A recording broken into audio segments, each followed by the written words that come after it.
Welcome. This is Recidiva. I'm sharing a recording of a casual Skyrim playthrough using a mod list I built. My profound thanks to all the mod creators who have made this game a crowdsourced treasure. I hope you enjoy.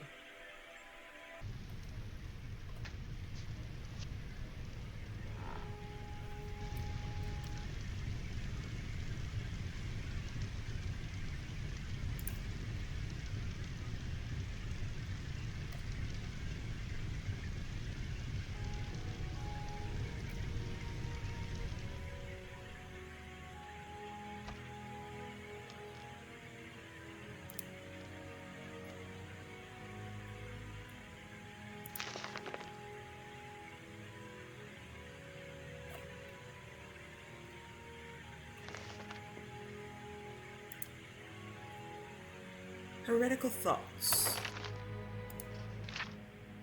Zealotry is an abomination that must be wiped from the Shivering Isles. We cannot suffer their beliefs to spread to even one more soul. They name us heretics for our lack of belief. We gladly accept the name and will make an honorable one. It's not heresy to speak truth. It is not heresy to speak out against an unjust lord. It is not heresy to take arms and action in defense of true belief. We are the so-called heretics of the Shivering Isles, but we do not speak heresy. We speak the truth.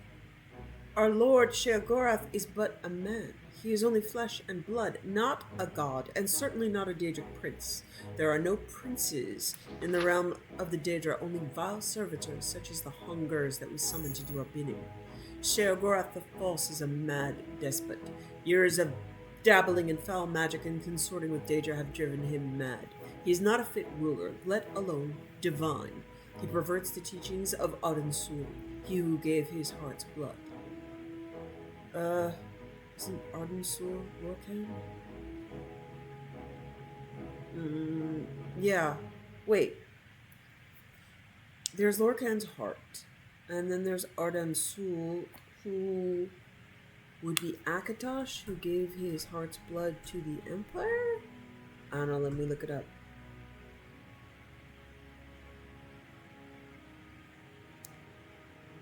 There's so many names for so many different things. Powerful prophet, and it's neither. Powerful prophet and ruler from an earlier time in the Shivering Isles. Ooh. Yeah, he's got like 17 names.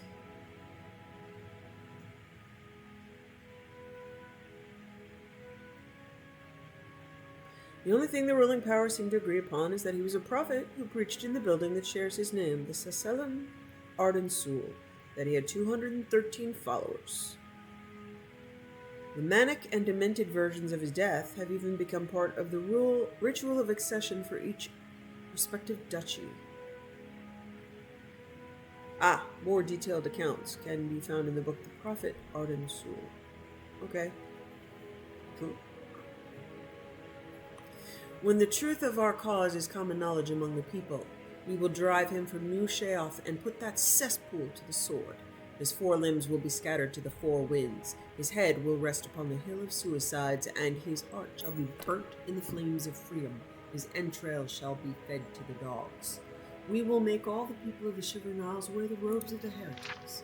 By these robes we know each other to be true non-believers. People shall return to the wilderness and live among the wild things as we do.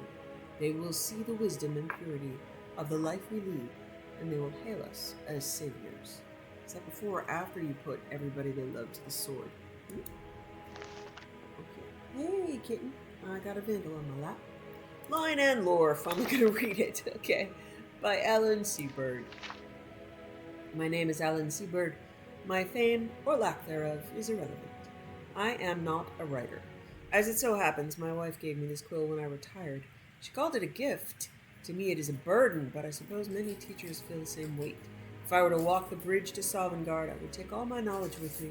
Hard lessons learned from decades fishing the waters of Skyrim. In my life I've fished in waters open and deep, amidst storms no mortal dare brook. I've ventured down bottomless caves and challenged the monsters of the deep with my hook. I've seen them all. And caught them all, be it fish, monster, or brute. With this guide, I will teach you how to do the same. Chapter 1. The Rod. Just as a warrior needs a sword and a blacksmith a hammer, the first thing any aspiring fisherman needs is a rod. You can find one at the general goods store, or left behind on boats and docks by other fishermen that have come before you. When you obtain one, wield it like you would a weapon, swinging it this way and that. Get a feel for its balance and weight. It must become an extension of your body and mind. Oh, hey, kitty. Well, okay, your tail can't actually do that. No, sweetie. Okay. He wants his tail to own the mouse, and his hands to own my hands, and his claws to find the sweet, sweet pleasure of ripping my keys off the keyboard again. Right, sweetheart? That's the most fun you've had? Some poor mouse got trapped in our house for like 2 days. I was trying to save it, but I couldn't. But 2 cats and 2 dogs could not, close the deal and kill this poor thing. And I couldn't rescue it. My husband finally got it. But, they just, ran it around and sniffed it for, 2 days. And my other cat, Ash, just likes picking mice up and carrying them around, but doesn't actually kill them. So, the poor thing's outside now. I hope it didn't die of a heart attack. I wish that didn't happen, but, cats. Chapter 2, Supplies. Once you have a rod, you will next need supplies. This includes bait and other essentials to capture the fish once it's been reeled close to the shore. However, you need not bring your own. It's customary in Skyrim to leave fishing supplies by water where the fish are plentiful. To find a set of fishing supplies is to be met with a greeting, a hearty hello from one fisherman to another. When you're done, you will leave these supplies for the next fisher.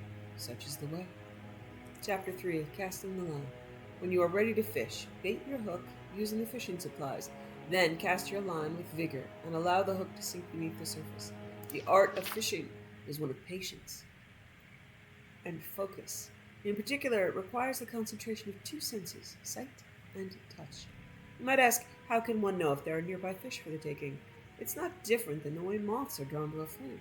When your bait lands on the surface of the water, nearby fish will excitedly converge. The ripples on the surface will quickly announce their presence. Watch for these ripples carefully. The more the water stirs, the more plentiful the number of fish. In contrast, a quiet surface when your line hits the water will tell you there are no more fish to catch. You must return in a day's time. In time, you will learn to tell fish apart based on the tug on your line. You will know the difference between a river betty's curious nibble and a carp's eager pull. Chapter 4, Reeling it in. When you've hooked your fish, the time for patience and serenity is over. Now come the throes of war. Your fish will thrash as it fights for its life, but you must keep your grip firm and your mind focused as you reel your line and pull in your catch.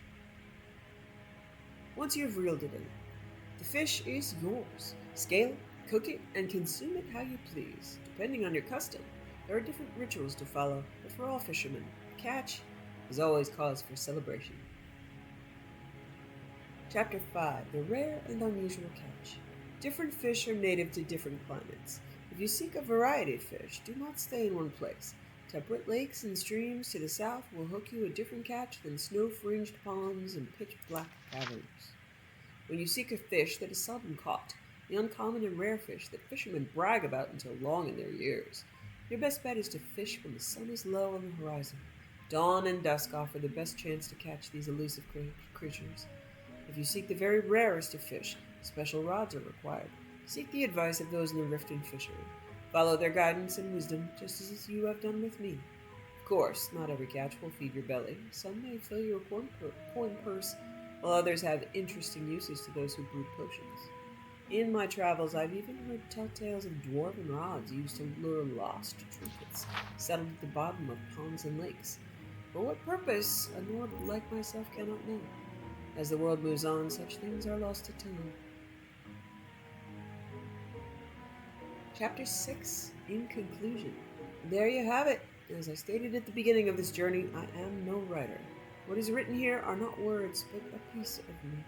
It is the callow boy who, in his arrogance, was nearly dragged into the water by a goldfish. It is the shivering fishmonger sitting in a frozen bucket in the dead of night, praying to Kaidan that he will live to see the sunrise. It is the old man in the lake drinking a potion of strength, turning back time so he can hook an old foe. It is part of me, and if you heed its message, it will become part of you. Necromancer's Journey. This is truly remarkable. Through my experiments with these undead wolves, I've discovered a method to increase my power. By consuming their totems, objects that bind them between life and death itself, I can bind their spirits to my own life force. I've already consumed 2 totems, and their hosts are now completely under my control. But this is not enough. I need a 3rd totem to be sure. Report on Atronach Forge experiments. Finally, the laggard has conducted the experiments I requested weeks ago. Thankfully, my investment has paid dividends. These scrolls should prove useful to the saints and seducers should they ever get in over their heads with the caravan guards. I begin to wonder what would happen if my prize Sheogorath-shaped amber were used in place of... No, it's too risky. Thorin, using the amber and madness ore you provided in your last delivery, I've conducted the experiments you requested. I must say, the results were quite extraordinary. Listed are the successful attempts using these materials with the Atronach Forge. Let us speak again soon. If you could provide more of these materials, I sense a handsomely profitable partnership in our future. End theory. Yeah, okay, so Summon Golden Saint, Summon Dark Seducer. So these are, yeah, I'm not going to read them all, but these are the, spell tomes. So, like, yeah, you can make these at the Atronach Forge. I don't really do this much, but, rather than take up time reading all of them, just be aware that you can make this stuff. I think we got these books. Conjure Golden Saint, Conjure Dark Seducer. I haven't really done that. I have at times used the, Archer form. That's a cool book. What is that? Should be able to find it pretty quickly in my spell book. Yeah, Conjure, Dark Seducer Archer, or Golden Saint Archer, depending on whether or not you want to be a good or a bad guy, mostly, or whether you want dark or gold. But the nice thing about, particularly when using the Kaidan mod, you can't add him to any framework like the Nether follower framework where he is immune to friendly fire from other followers, so he just gets hit with every spell and then he tries to kill everybody, and it's a whole thing. Anyway. Okay, back to my favorite person in the world.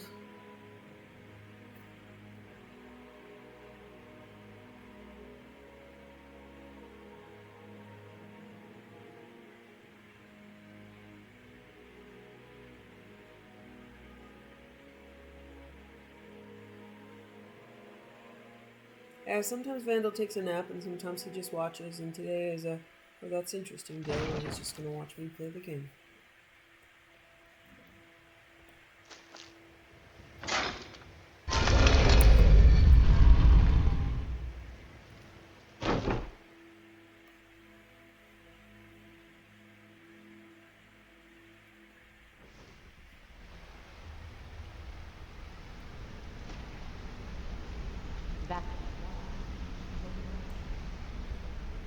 Went exactly the same as the other 20 jobs.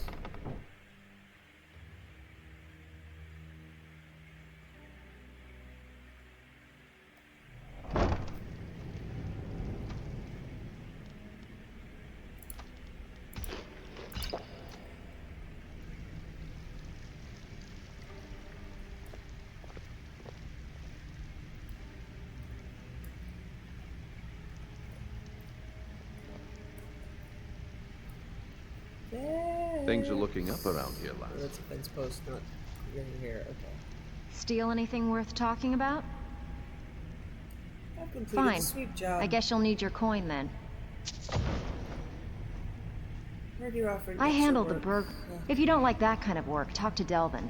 He runs the more up-close and personal jobs.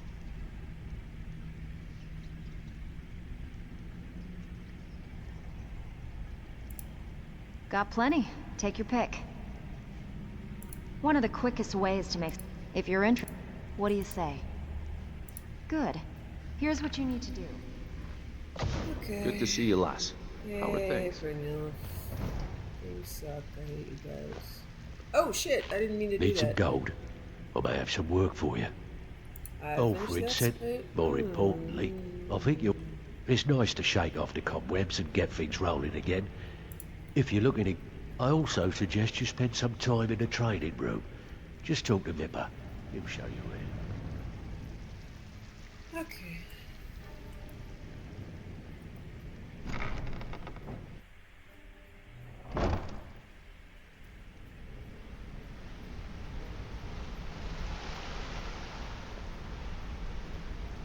Well, hey.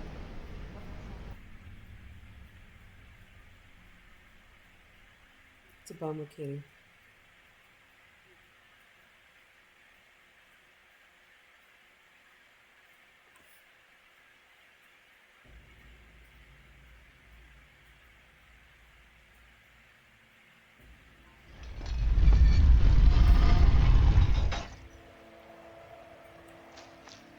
I don't need to actually.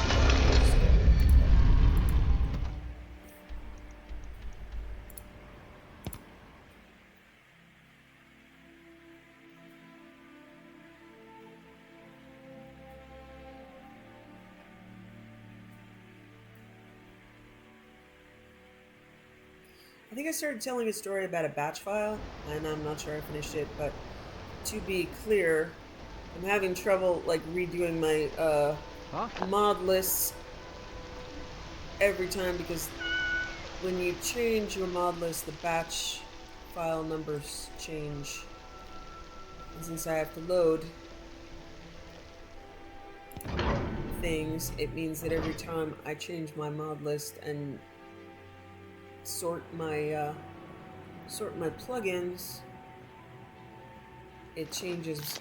My batch file will no longer load stuff, so I have to think really carefully. Do I want to look up those 30 items again?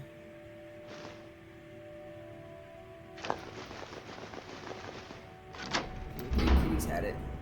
He's gonna go sit in front of the fire and take a nap.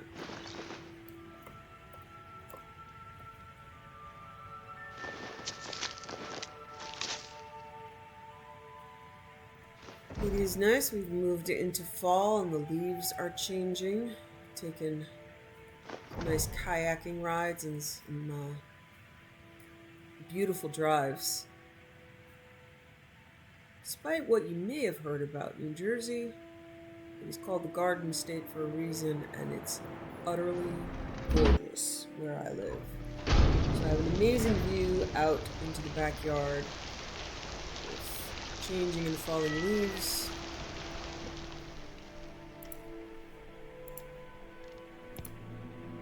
And we have more Halloween candy than we could possibly get. We have enough Halloween candy to last us till next Halloween. Okay. And my husband has set up the Mistwatch. Help Krister locate his wife at Mistwatch. Okay.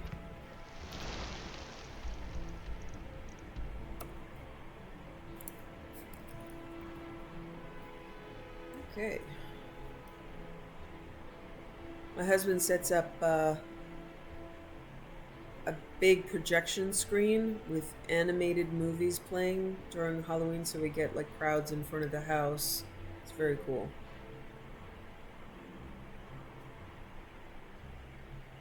And it can really, I mean, it can kind of scare little kids. So we kind of go through different playlists. So early night, it's just like pumpkins telling jokes, and then as the night goes on, it gets more and more sinister until you got like zombies clawing their way through the screen. It's very cool. Okay, Mistwatch. Wow. Again, I wish that people who did maps gave me more than one reference point.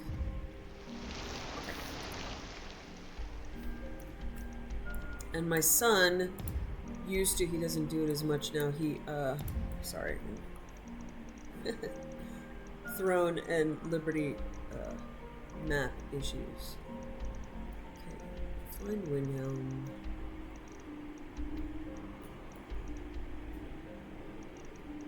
Okay, it should be somewhere here-ish. My son used to dress up, and so we turn off all the lights, and he makes like this 7-foot tall Grim Reaper. So and one of my favorite stories was just hearing a grown man like freak out, and then a little girl start to giggle. So my son opening the door freaked out the dad, but the little like 5-year-old girl dressed as a princess thought it was hilarious. Hey, it's a little dark.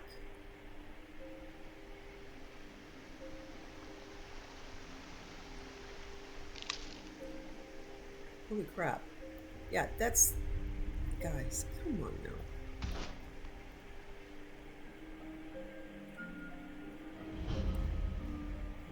It's cool that I've discovered it, but I'm gonna actually fast travel to it now. And my son, who is a writer, just like I'm a writer, he started a publishing company just to put our stuff. Fast travel wasn't very helpful. Wow, that's no moon, huh?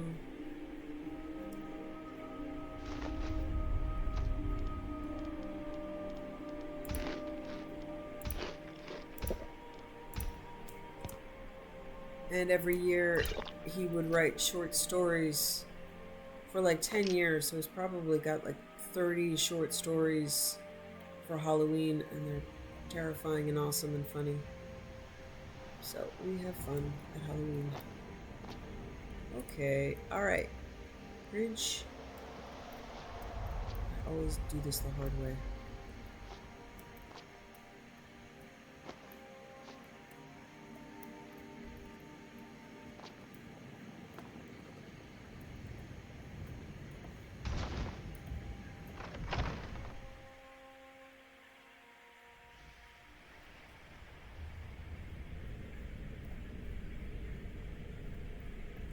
Okay, Who's there? Hey, Krister. You, Stendar's mercy, you aren't one of them. Please, you've got to help me.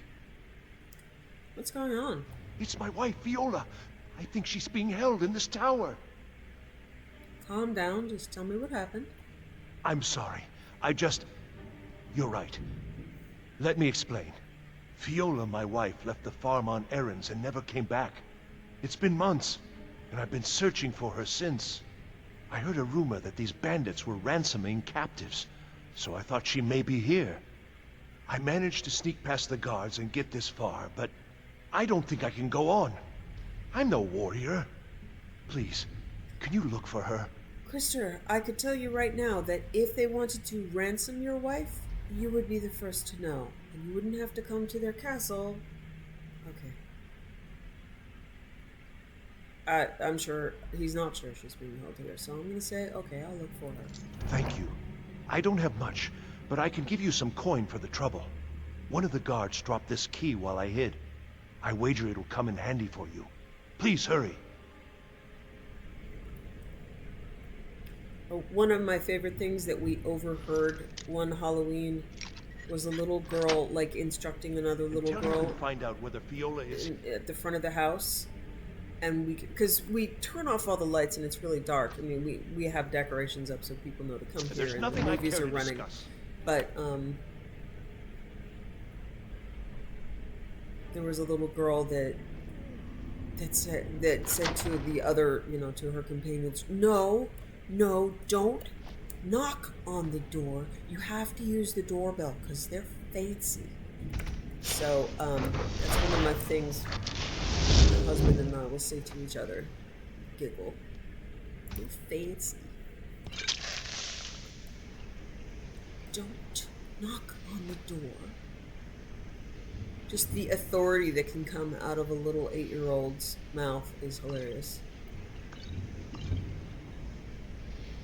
You have to ring the doorbell because they're fancy. Hello. Someone there? Yes.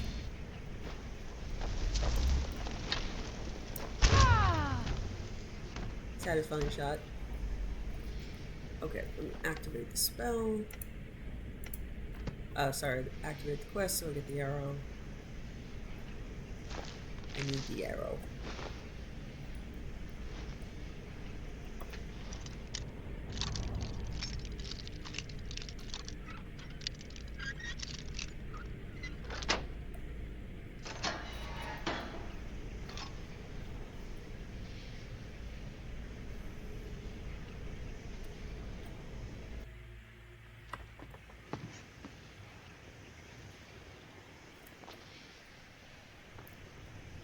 What am I doing? Where am I going? What is happening? Do I go back down that way? No. Okay. Oh my god, if a dragon attacks me up here, I will be bumped. If any of this happens, I will be bumped. Okay. I don't think I can get up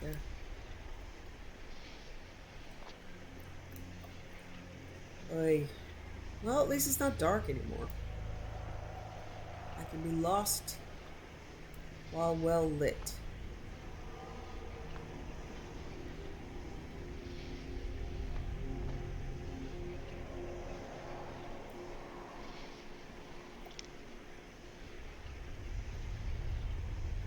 What the hell?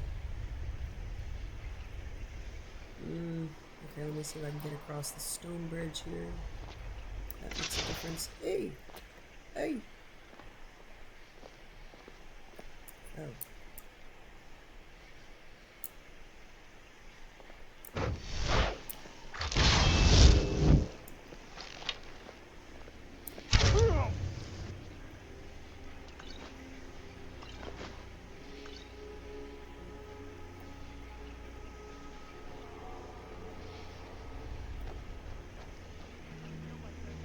I guess I was just hearing things.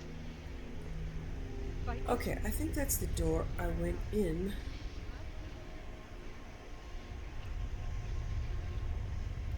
I think I jumped up and went in there, right? So what is over here? Okay. Okay,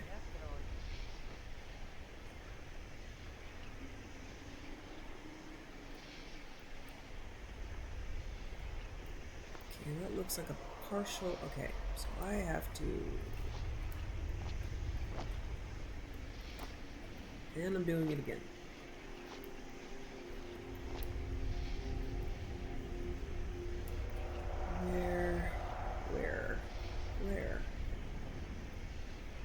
Where, how?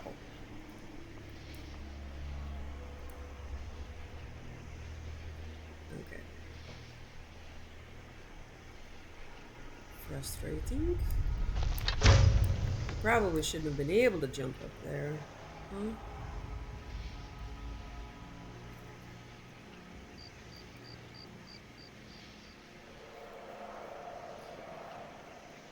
I just went in a big circle.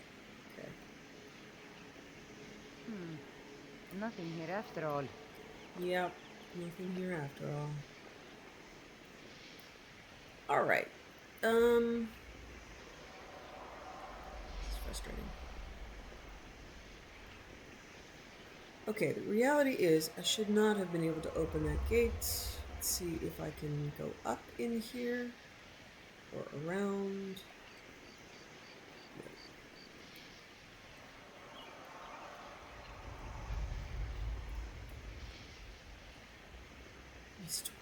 Switch.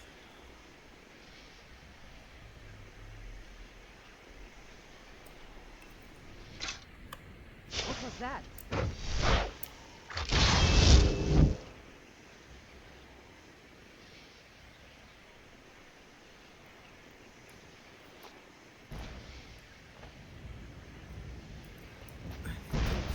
Nothing over here goes anywhere. Can't hide from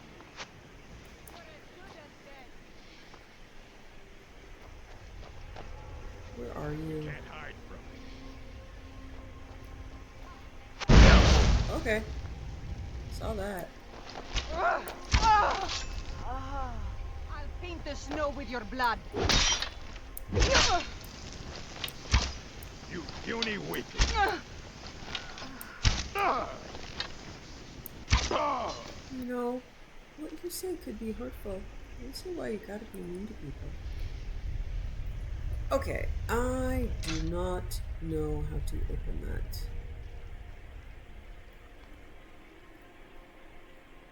I'm going to look carefully for levers or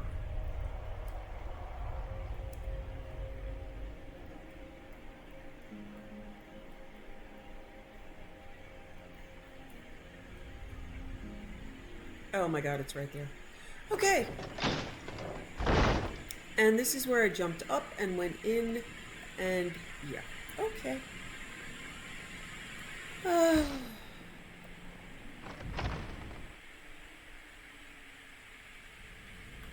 Here's Krister. And I'm going to sneak past him so he doesn't know I just went in a big circle.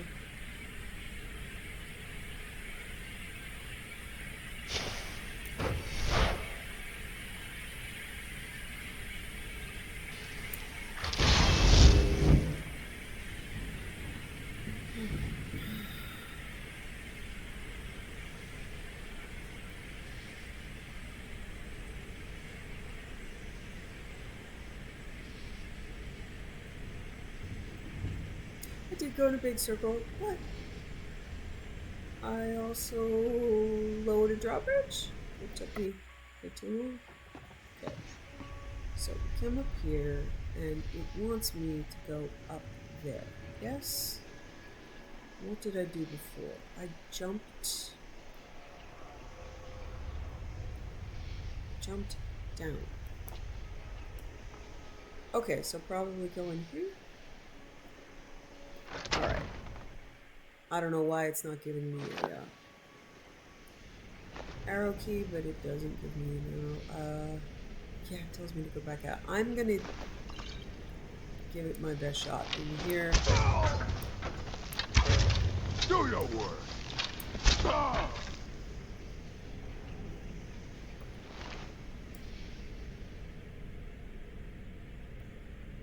Okay, so I'm looking for a named. That's just Imperial Soldier. Oh, sorry, I thought that was a tripwire.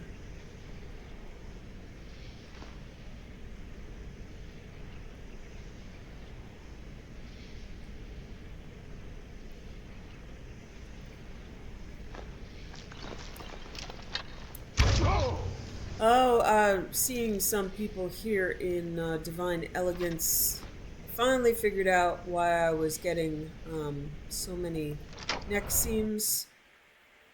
Sad but true, I realized there were not himbo sliders for Divine Elegance. So, although my characters can wear the gear, it's not going to fit well on NPCs. So I had to take, I've left in the Divine Elegance store, but I had to take out the spell perk item distributor aspect of it. Alright, Snowback.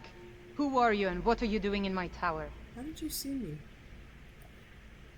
I hate the way that it makes me talk.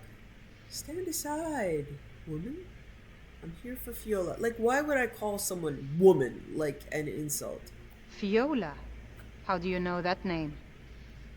Her husband sent me. Where is she? Krister? He's here? Wait, you know him? The fool's my husband. I'm Fiola. Or I was, once. Don't you see? I left that old scab. Came home to Skyrim and found this rabble of bandits. Didn't take much to prove myself and knock them into shape.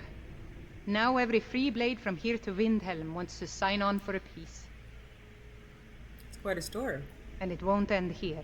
I'd die before I went back.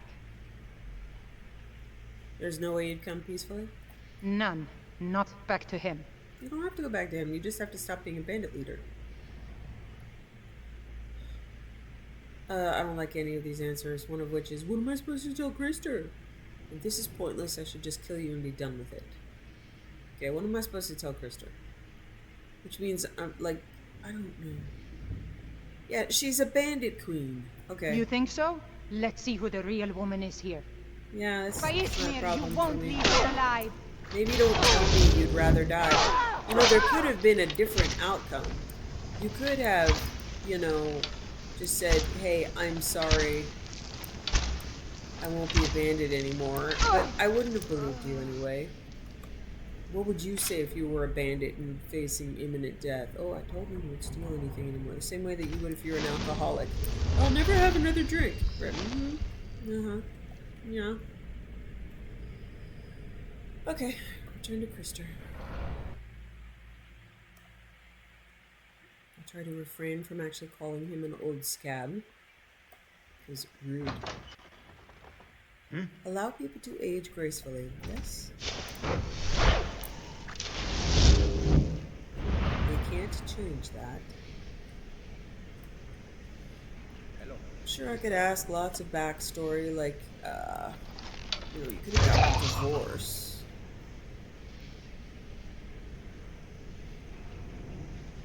She said return to Skyrim, too, so, you know, like, where the hell were they? So many questions. I doubt that Krister's going to answer any of them. He's just going to blame me, and it's my fault.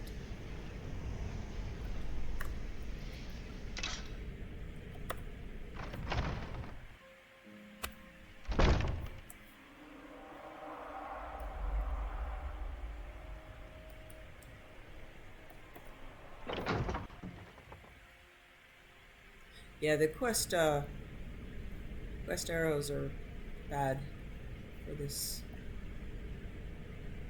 You just have to keep going up in the tower, but it'll keep sending you down. Okay. What news? Why isn't Viola with you?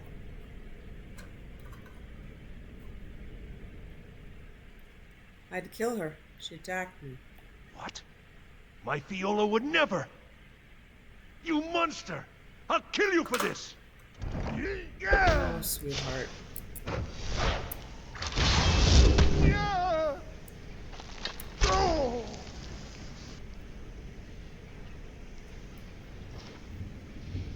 Yeah. Okay.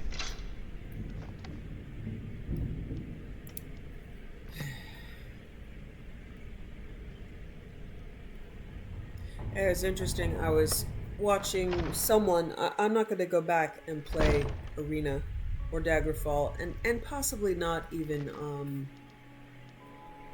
I've tried to do what I could do with Morrowind, but the issue is the Morrow Oblivion is not really a Morrowind experience. So although it's better to play, at least from my point of view, it's going to be difficult for me to like switch from a game like Throne and Liberty that is so insanely gorgeous. I mean, the first couple of days, all I kept saying was like, "Oh, holy shit! Oh, this is," and it's the Unreal Engine. And I kept saying, you know, this is unreal. Yeah, very on the nose. But I do have limited interest in playing historical games. I think my only real the only real exception that I have there is one of my absolute favorite games of all time is Alpha Centauri, which is basically civilization in space. They had the Civ games, and they had like Sim Earth.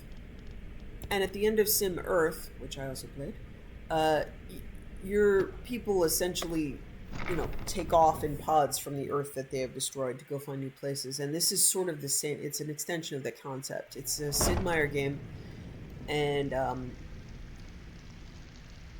they did an amazing tech tree with an extraordinary... Even if you're wise, you better not make trouble. Oh, shut up. An extraordinary voice acting I don't care if you're best buddies with the for guildmaster. each of the I'll still factions. smash in your It's skull if you wise, try. it's smart, it's funny. And because of that, it's one of my, like, if I'm The feeling last like person that made trouble for low Finland ended up energy, floating in Dirge, the canal. shut the Catch my fuck drift? up. It is my favorite game just to sort of like rest Yes. and like, okay, people are, okay, Dirge, I'm moving. Good God, you people. To rest in a place of, okay, there are smart people.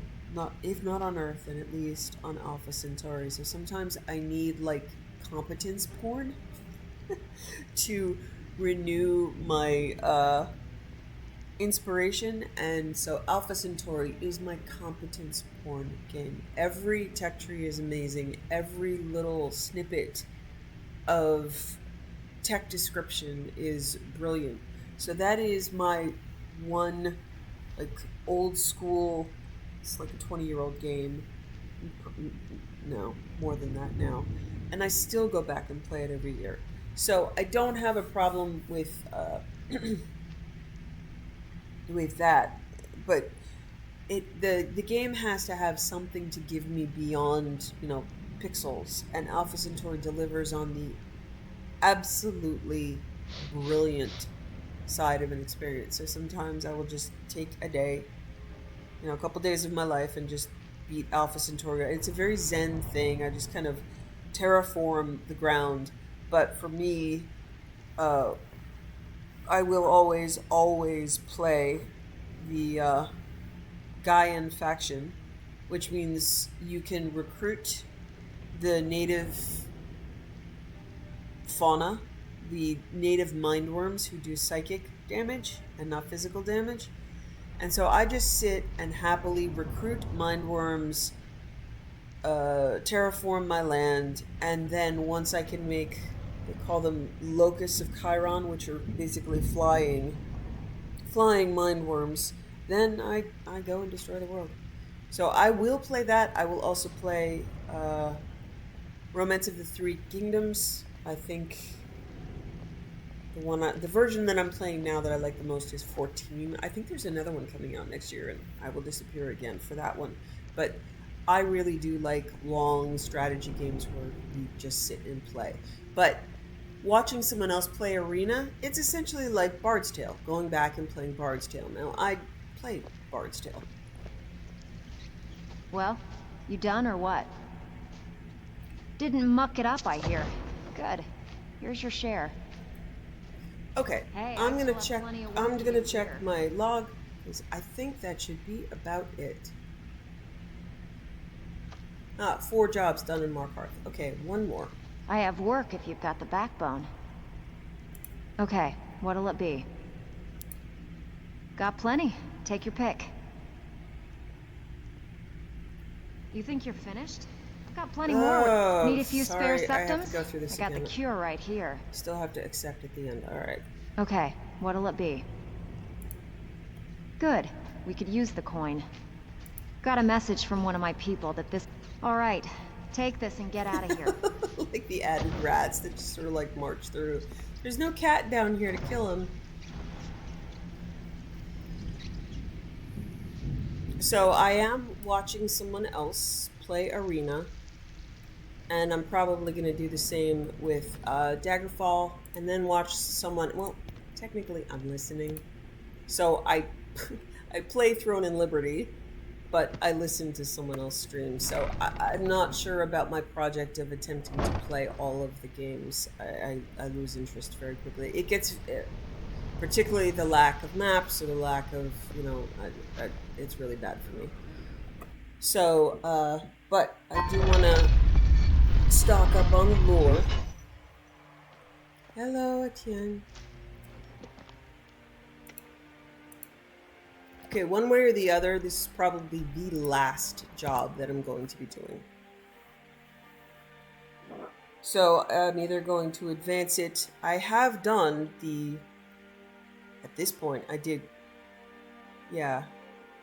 I've done 5 extra jobs because I thought it was like 1 in each place. So I have done quite a few of these, as you can attest. Should be good. And I'm probably going to figure out how to advance it. That's probably going to be done offline. And then I can show it once it's done. But essentially, yeah, that's what, I mean, you get...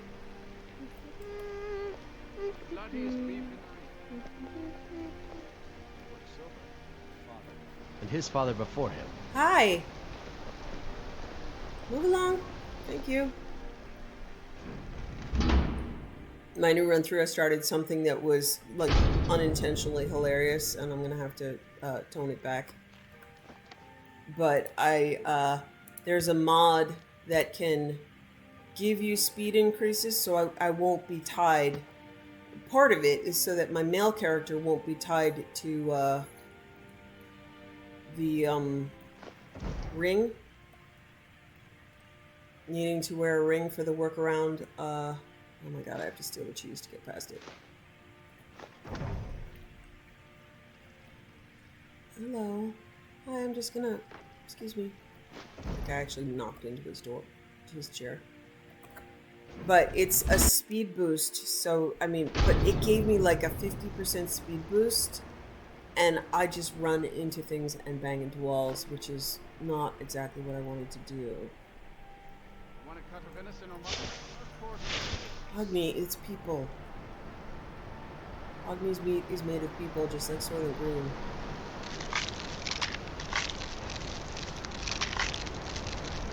He called me a backbiter? Like, I don't even know, how is that an insult? I need to look up the etymology of backbiter.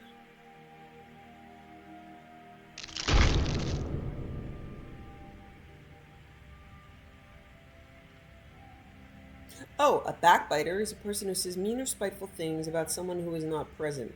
How does that even apply? Alright. Although, it is true, I have said mean things about him to you guys. How he knows that, I'm not sure. But I'd say them to his face, too. He just wouldn't be able to hear me.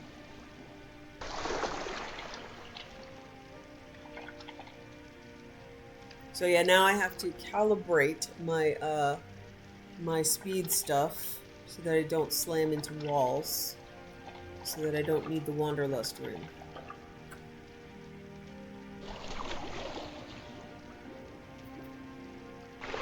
But yeah, since I could, I think they're called Boots of the Steed or something.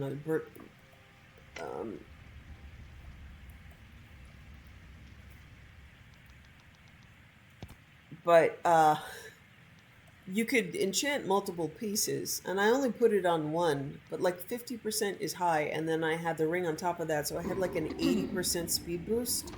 Oh my god. Not good. So I'm gonna have to probably use smaller gems and not put it on multiple pieces.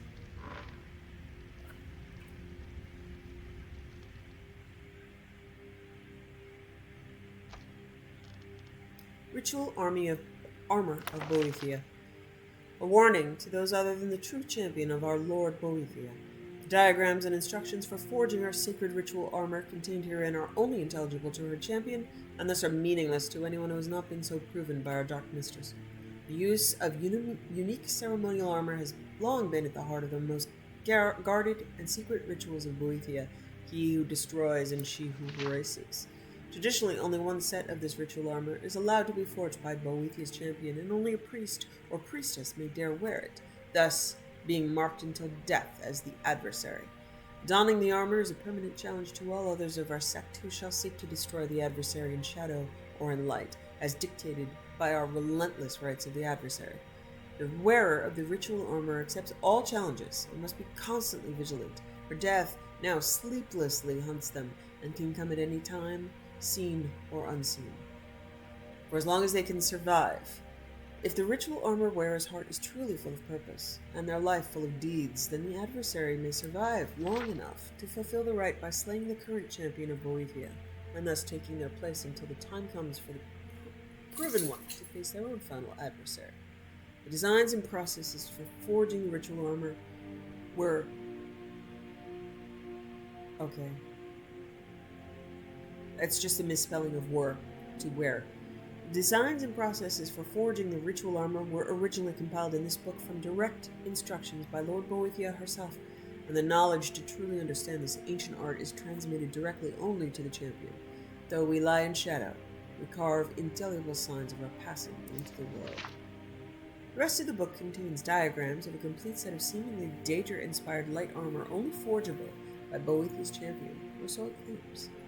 Oh, okay, so I could forge a light set. That's cool. Upon first examination, only the helm is clear enough to successfully craft for the armor. It presents unique forging challenges. For instance, the very metal that is used requires the heart of a Daedra to temper the ingots.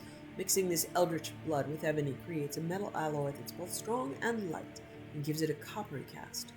Oils from the Daedra heart are also used to cure the various leathers, bones, and hides used in its construction. The hide or leather used in the armor is curiously unspecified, called simply hide of a great beast. This leads you to wonder, what great beast could there now be in Skyrim? After extensive study and some experimentation, the secrets of constructing the main cuirass of the armor are revealed. It becomes clear to you that no specifications or detail described by Lord Boethia in its construction is arbitrary or purely ornamental. All serve a function in protecting the adversary from any attack, seen or unseen. The ornate carvings that adorn the armor, while still decorative and rich in meaning and tradition, are required to break up the reflective nature of the metal and thus serve to keep the wearer hidden in shadow. Of special note is what is referred to as Boethia's eye, a single metal and horn-ringed polished stone mounted above the chest of the armor. This stone must be highly reflective and mirror the color of the twilight sky of the land. The glinting of the eye is said to be able to momentarily distract an opponent away from critical combat focal points, eyes, and hands, and sometimes even temporarily blind them. When stealth is required, the cultist should traditionally cover the stone with a finger, or smear it with blood to hide the reflection in the darkness. This habit of closing the eye was eventually adopted by the Dark Elves as a silent gesture, a single finger over the throat to signal others to hide in shadow. At least 2 horns or large teeth are also required to be mounted, curving upwards on either side of the stone to shield the wearer from sneak attacks from behind, as slitting the throat in the dead of night is the method most famous by cultists for dispatching the adversary. Cracks me up that you're supposed to wear it in your sleep. It's a little uncomfortable, guys. Forging the gauntlets poses few problems once your skills and knowledge are commensurate with the task. The only challenge presented lies in replacing the horns and talons with those of a dragon. Using the smaller horns from the end parts of the dragon tail should comply with the diagrams in the book perfectly. Specifications for fabricating the boots seem fairly standard except for a clever method the Dummer employ of using large strips of overlapping leather, almost braided, for the main structure of the boots. This seems to not only strengthen them, but also adds to their flexibility and reduces noise. The cruel metal points on the end of each boot are obviously used both as protection and as weapons.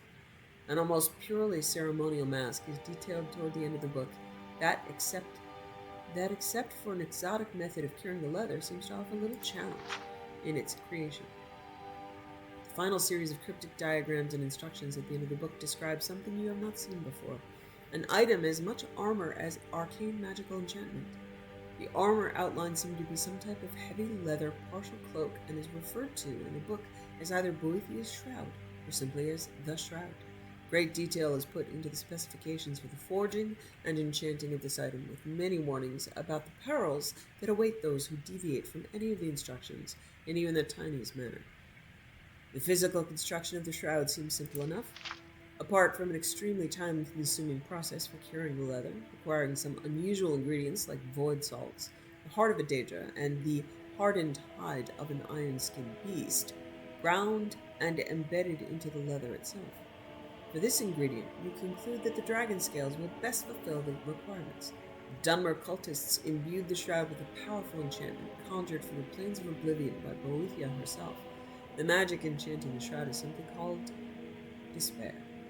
The adversary that wears the shroud of Boethia, according to the cryptic and rambling poetry scattered throughout the book, commands the shadows themselves to bend to the will and weave of the shroud, and when stealth is required, to cloak the wearer in darkness and silence. Any nearby opponent or prey that is hostile to the shroud's wearer, whether perceived or not, is infected by a churning miasma of despair, causing all their actions and movements to be severely impeded.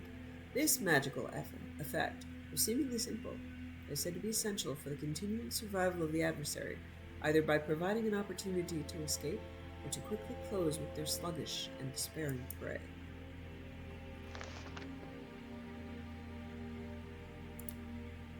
Solanus' Confession. 7th of Morning Star, 4E171. My son, I do not have long for this world, but before the winter night embraces me, I would confess a great regret that has burdened my heart for many years. Long ago, my brethren and I were commissioned to hunt down and ensnare a dark and powerful renegade captain. A man who, once a proud soldier, has become corrupted by a powerful artifact and turned to great darkness of deed. We fulfilled our commission, but not without great cost, for I alone managed to survive the encounter. But in the many years that have followed this venture, I have often wondered if our deed in ensnaring him was equally evil. For with our combined enchantments, we bound him to an eternity of misery. For we bound him to the guardianship of the very thing that drove him insane, the artifact. A powerful weapon that now, despite his yearning for it, he cannot yield while he lives. It is a cruel fate for a once great man, for he was just that, until grief and anger laid him bare to much utter corruption He was just that until grief and anger laid him bare to such utter corruption and malice. That story is a sad tale indeed. But now, these many years on, my heart sees the truth, and I would undo that which was done and free him from his misery. But alas, it is too late for me to take on such a quest. Therefore I pray that you, my son, will do this task in my stead. I beg you, as a father's last wish, seek him out and set him free. Your father, Solanus. I think that's the bound person. Oh, let me look it up. It's just a search away. I think it's in Ratway.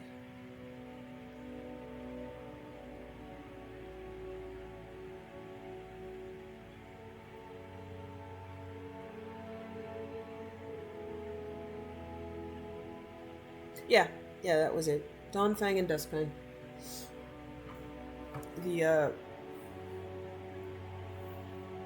The colored brazier, the captured man, and his wife. The blessings of Sheogorath. For our Lord Sheogorath, without whom all thought would be linear and all feeling would be fleeting. Blessed are the madmen, for they hold the keys to secret knowledge. Blessed are the phobic, always wary of that which would do them harm. Blessed are the obsessed, for their courses are clear. Blessed are the addicts, may they quench their thirst that never ebbs. Blessed are the murderous, for they have found beauty in the grotesque. Blessed are the fire lovers, for their hearts are always warm. Blessed are the artists, for in their hands the impossible is made real. Blessed are the musicians, for in their ears they hear the music of the soul. Blessed are the sleepless, as they bask in wakeful dreaming. Oh boy, that hits hard. Blessed are the paranoid, ever watchful for our enemies. Blessed are the visionaries, for their eyes see what might be. Blessed are the pain lovers, for in their suffering we grow stronger. That's still true. Blessed is the mad God who tricks us when we are foolish, punishes us when we are wrong, tortures us when we are unmindful, and loves us in our imperfection. He will trick you when you're not foolish, punish you when you're right, and torture you when you are mindful, also, by the way.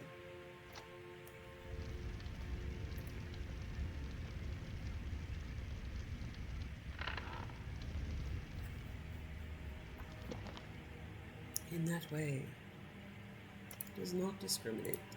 Alright, because I want to actually finish this, I'm going to take this in and be done with it. Go talk to Vex.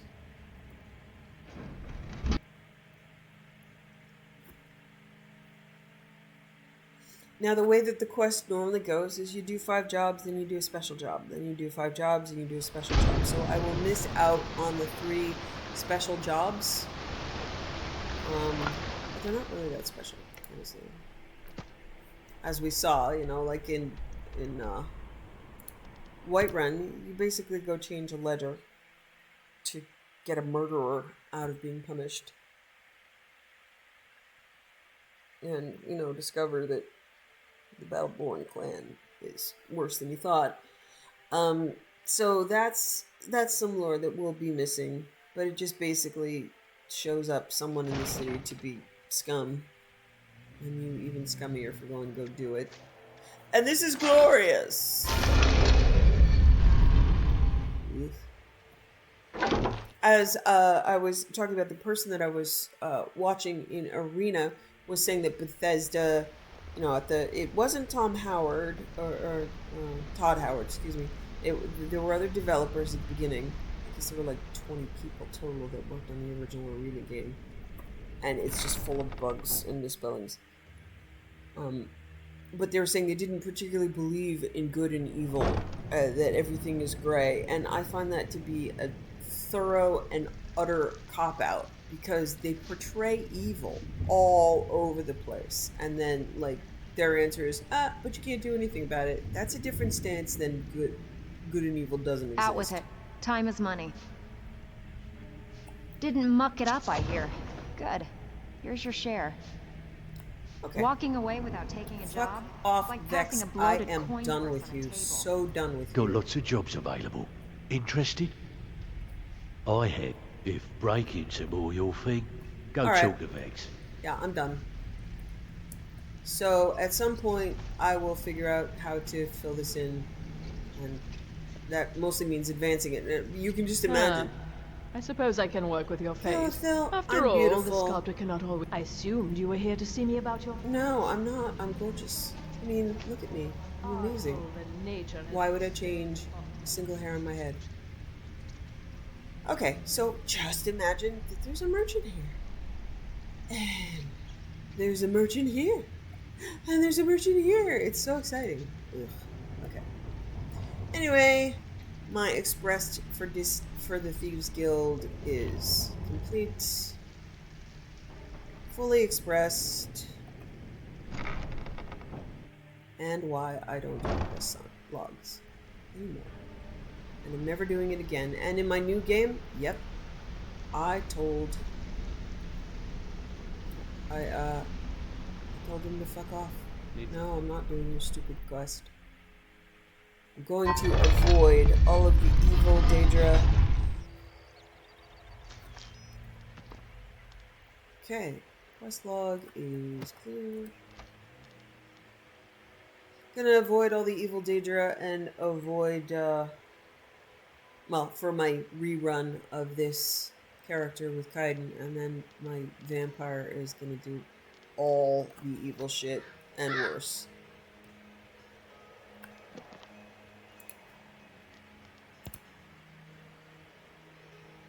It's gonna be like, is there more evil? I'm not done with being evil. Telrav's request. Nilheim.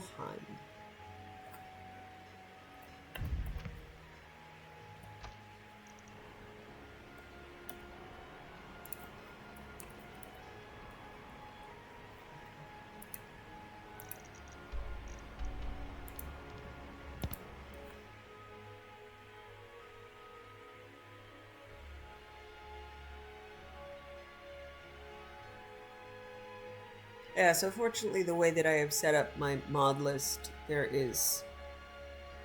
If I get really sick of things being hard, so I tend to do this. So this wasn't a hard run through. This was pretty easy. You know, but I'll just like set it on novice difficulty, load up a ton of stuff, and then go rule the world. And then I'll tend to want things to be much harder after that. Easily done.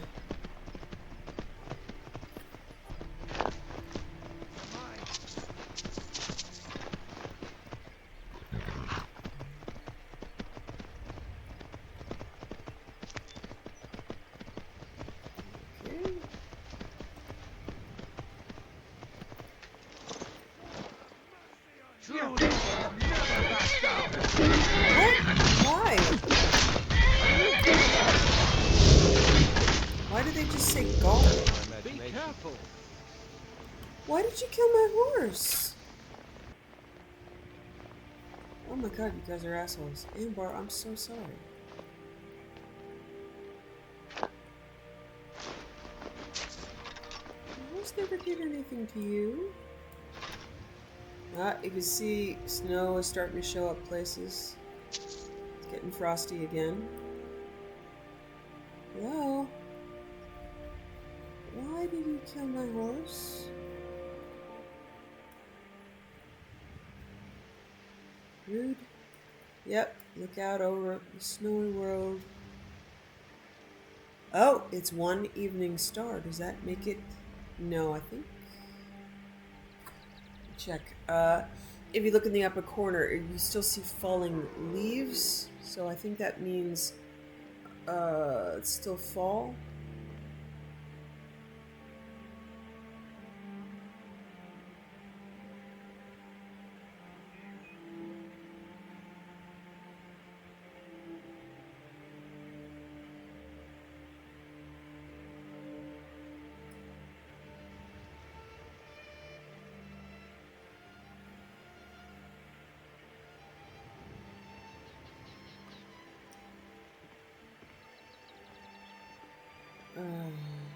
Wow, this is a very bad guide.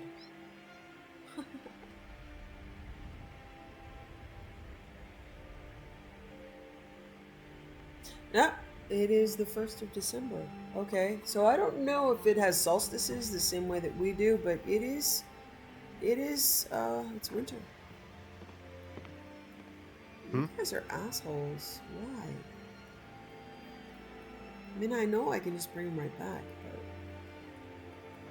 Alright, where is the damn entrance?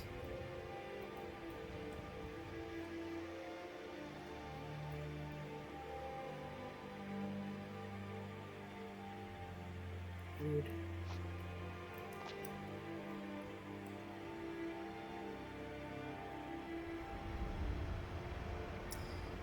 So we are back in...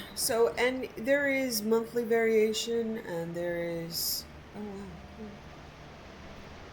Yeah, so we've been here before. Finester. Okay. Where is the entrance to the actual...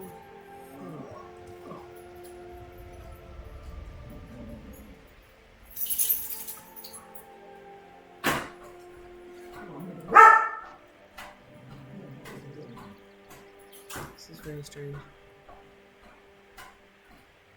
Yeah, okay, let's see if it has a bridge to anywhere, but I don't think so.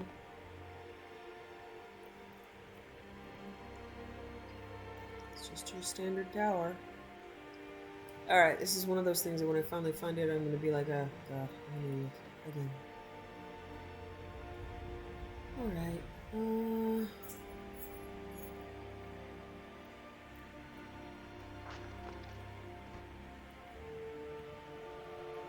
Dead Imperials.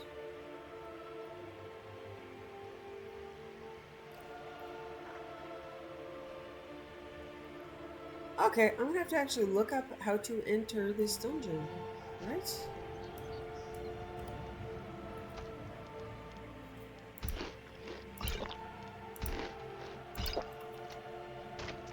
Oh, I found a really cool gear set for, Kaidan. Not that Kaidan doesn't look good, because he does.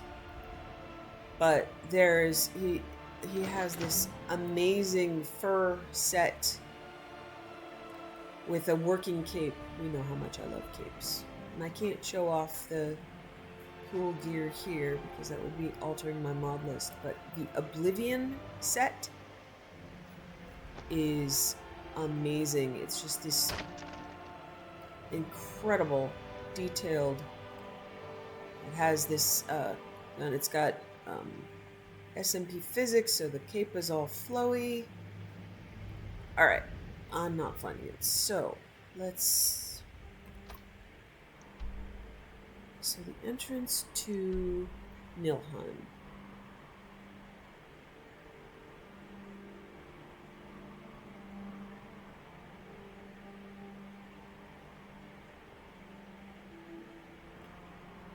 I can't spell.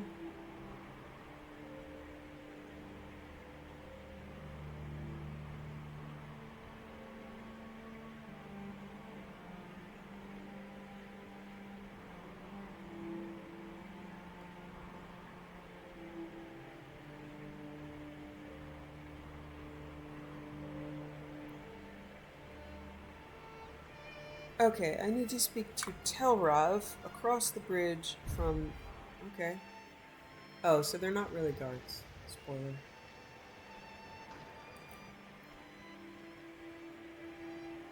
Okay, cross the bridge.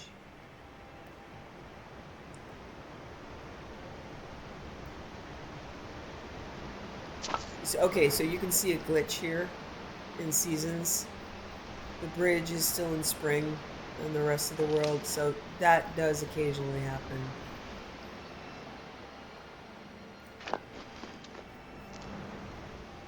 Hey, Tarav. Are they gone? Are you okay? Bandits attacked and ransacked my cart. Can you help me? What can I do? My camp is nearby in the ruins of Nilheim. Get me there safely, and you'll be rewarded.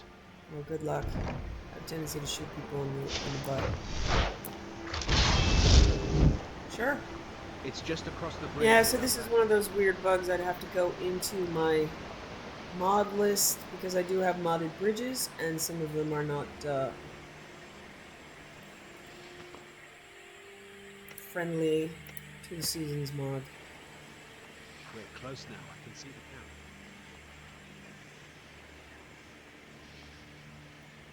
Wait here. I'll be right back with your reward. Look, now ain't this a surprise? Bad time to get lost. Oh, sweetie. Die already so I can take you.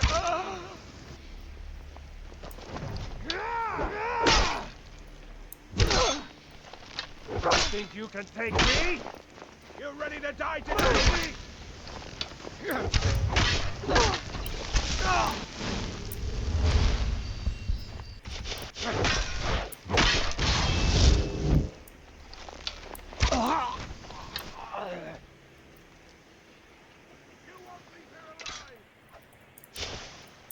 I think I will.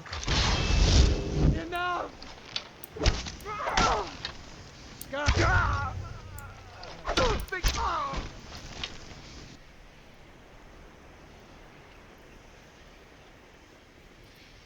Okay.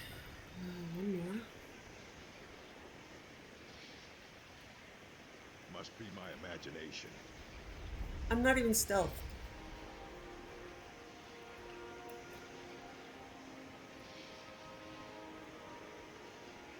I know that sounded like an orc voice, and there's an orc up here, so... Yeah? Hey.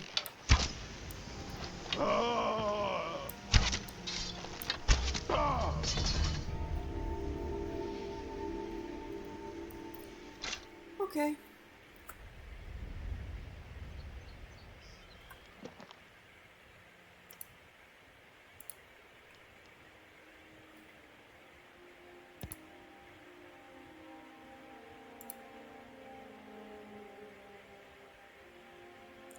See if that cleared it. Yep. Alright, I am going to try to advance the Thieves Guild quest. That'll take me a little while. But I'll be back and show you either, or tell you that I failed, or there are vendors.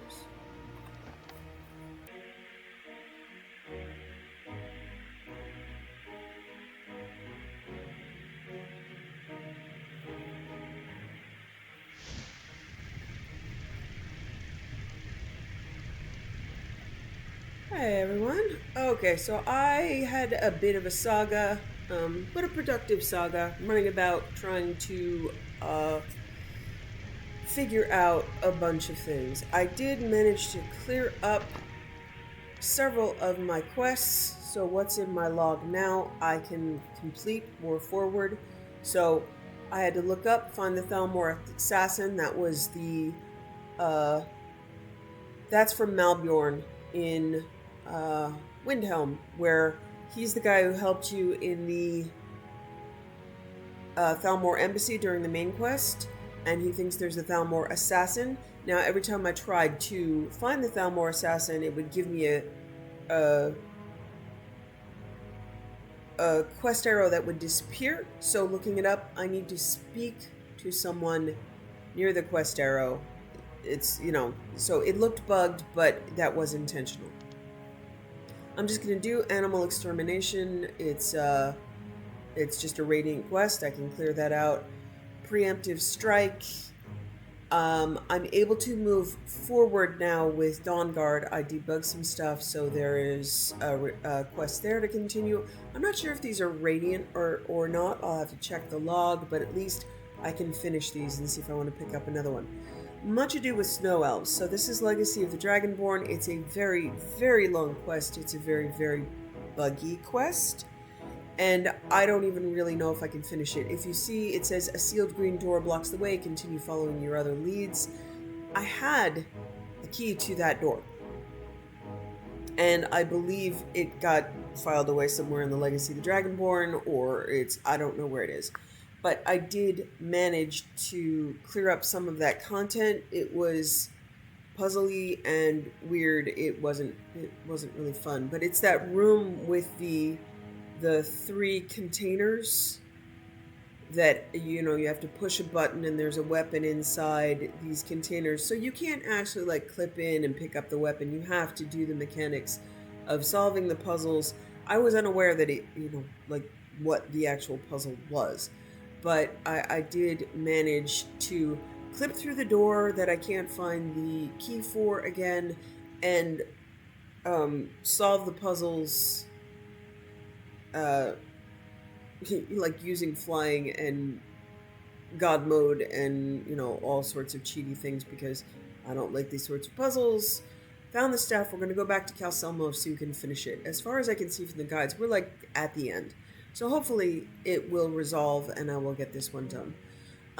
Retrieve the Dwarven Crossbow. I remember going into Nuchuenzel and the arrow was buggy. So I managed to go in and again, just get the thing so I can return it to her. I actually found Jarari for Lights Out. I was unaware that he wanders the Solitude Docks. So I was able to speak to Jarari, but it's Jarira. So we can continue on with these quests, get them out of my log. The only things that really remain bugged.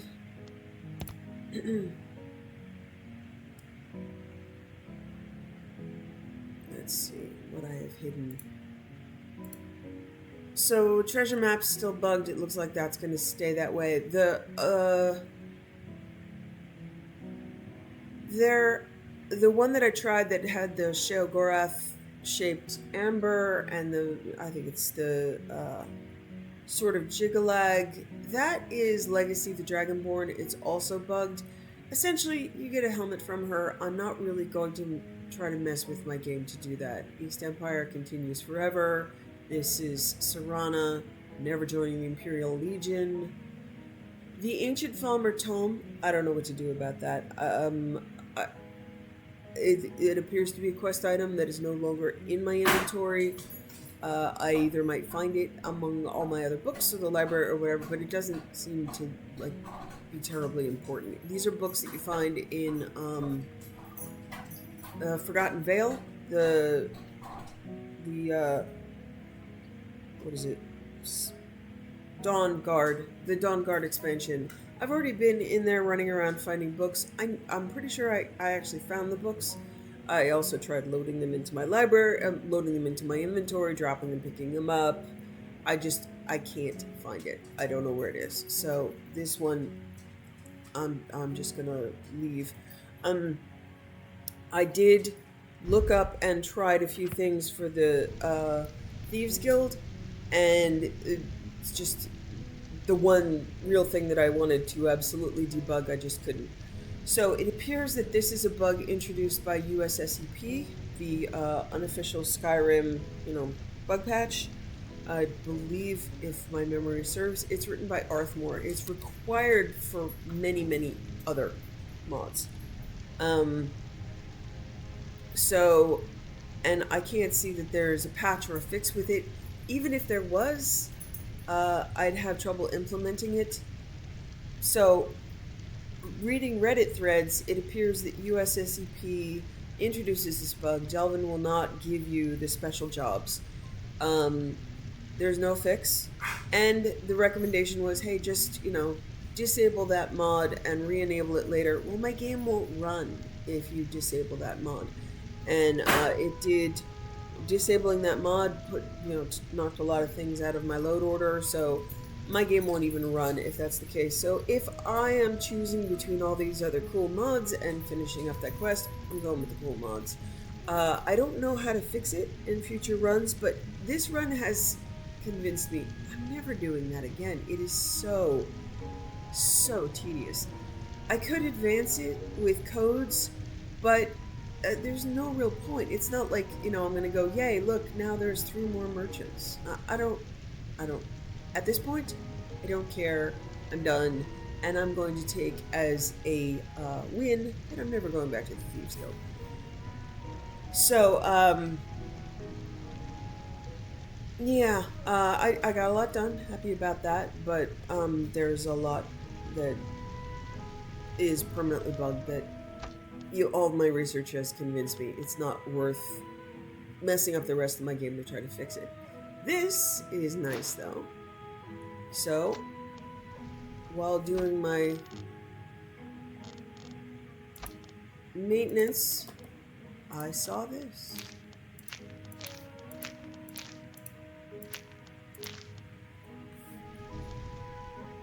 Do you want to build all available fate decks from your stored cards? Yes.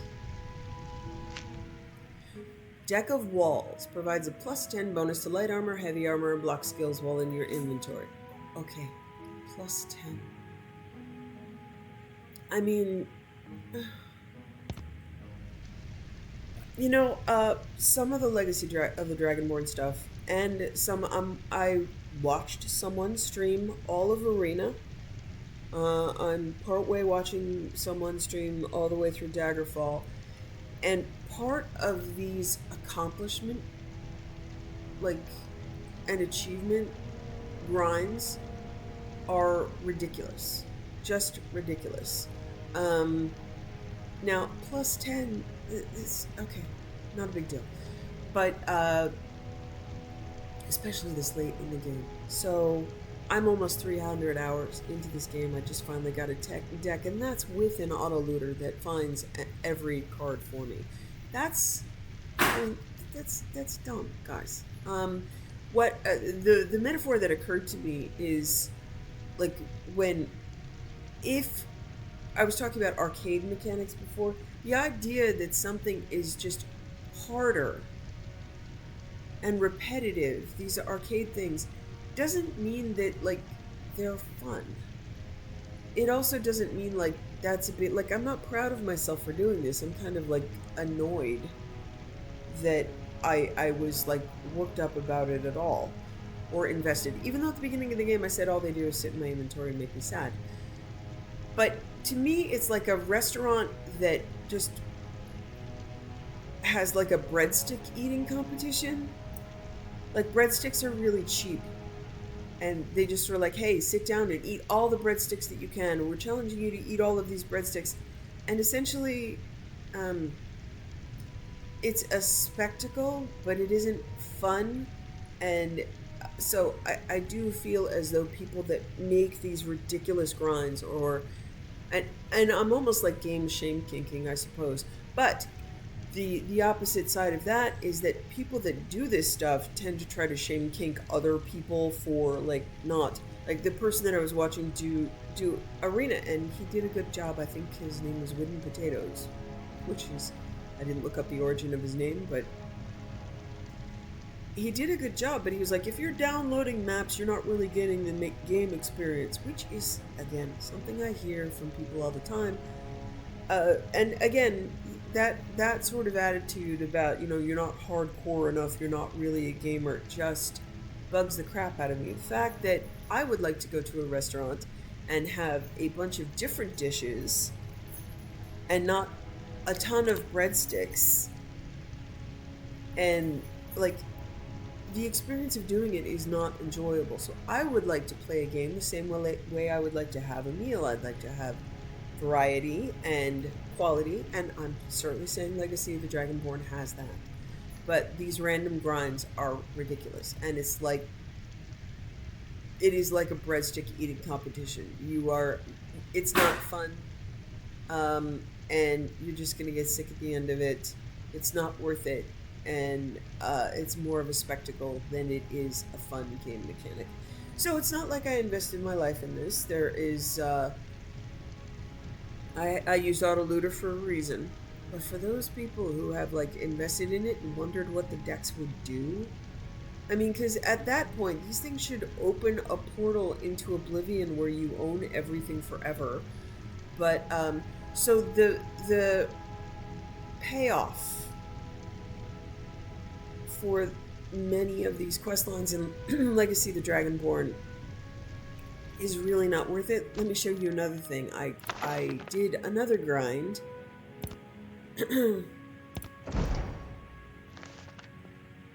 And I'll show you. Okay. Probably, let me favorite that deck so that the game doesn't immediately take it away from me. So the idea of Legacy of the Dragonborn that you are, supposed to be thoroughly and fully aware of everything that happens in your inventory at all times. Okay. Deck of walls. So I can't even favorite this.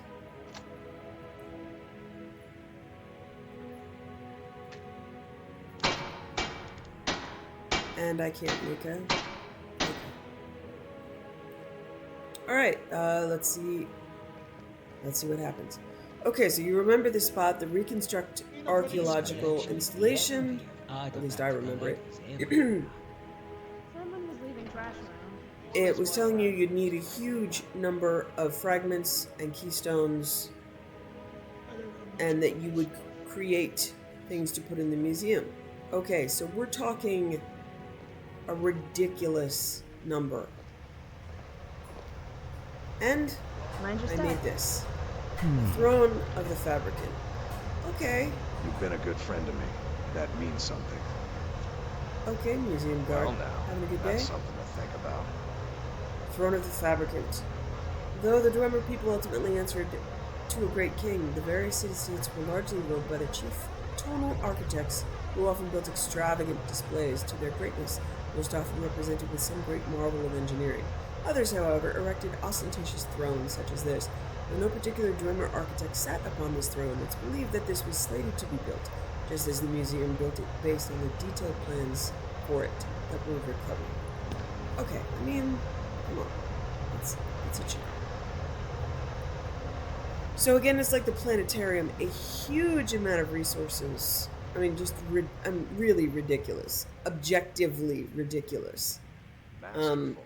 That's a work of art right there. And the payoff just isn't huge. So I've got 2 more to make for this. The Gates of Kroll and Oriel's Way Shrine. I had a ton of dwarven metal, which I was able to use to make fragments, and I bought a ton of keystones from the vendor, Ariana, I believe, or that's close to her name.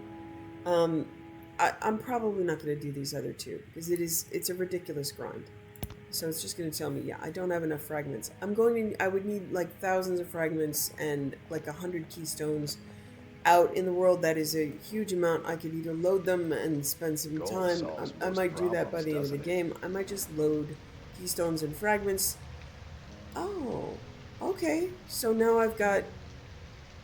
Alright, I was wondering why this archer was facing off in this direction. Now we've got another one. Okay, I suppose I'm missing a third. I'll bet some of these artifacts are fetching there's no good explanation price. for this. I hope they're not cursed. I don't know what that means.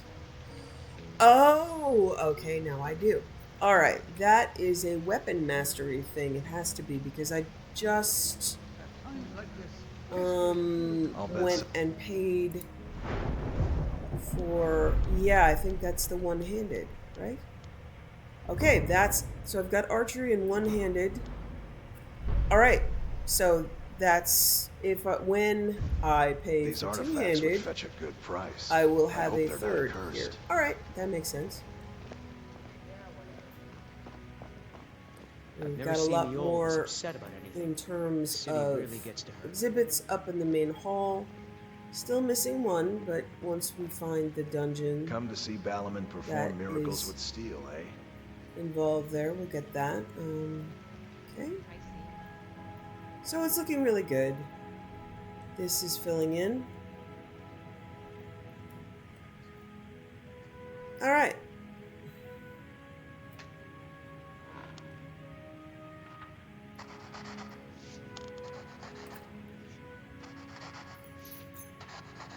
Oh, when you sit at the desk, the desk itself is a place to make replicas. Okay. So don't sit at that desk. You know what? I'm gonna go sit on my throne. Paid for it. I'm gonna sit in it. What did they Good thing do museum to it? guard cleared out, right? In one of my stories, I write something about ridiculous thrones. So this is just my ridiculous ego throne in this game. The hope of the Redoran. Turiel, yeah. One of the few magical arts. The Psijics of Artane have kept to themselves, away from the common spells and schools of the magical, with the gift of divination. Despite this, or perhaps because of it, omens and prophecies abound in Tamriel, some of substance, others of pure folly, and still others so ambiguous as to be unverifiable. That's an Elder Scrolls thing, huh? Divination? There are still other prophecies kept secret, from the prophecies of Drojizad and elsewhere, and then Nerevarine and Morrowind, to the Elder Scrolls themselves. The Nord nobility have a tradition of keeping omens read for their children. Having omens read for their children. In general, these readings are of the obscure variety. One of my acquaintances told me that her parents were told, for example, that their daughter would have her life rescued by a snake, and so gave her the name Serpentkin in a special ceremony. And this young lady, Arya Valkor Serpentkin, was indeed saved by a snake many years later when an assassin creeping on her stepped on a Dansworn viper. Occasionally. That's so random.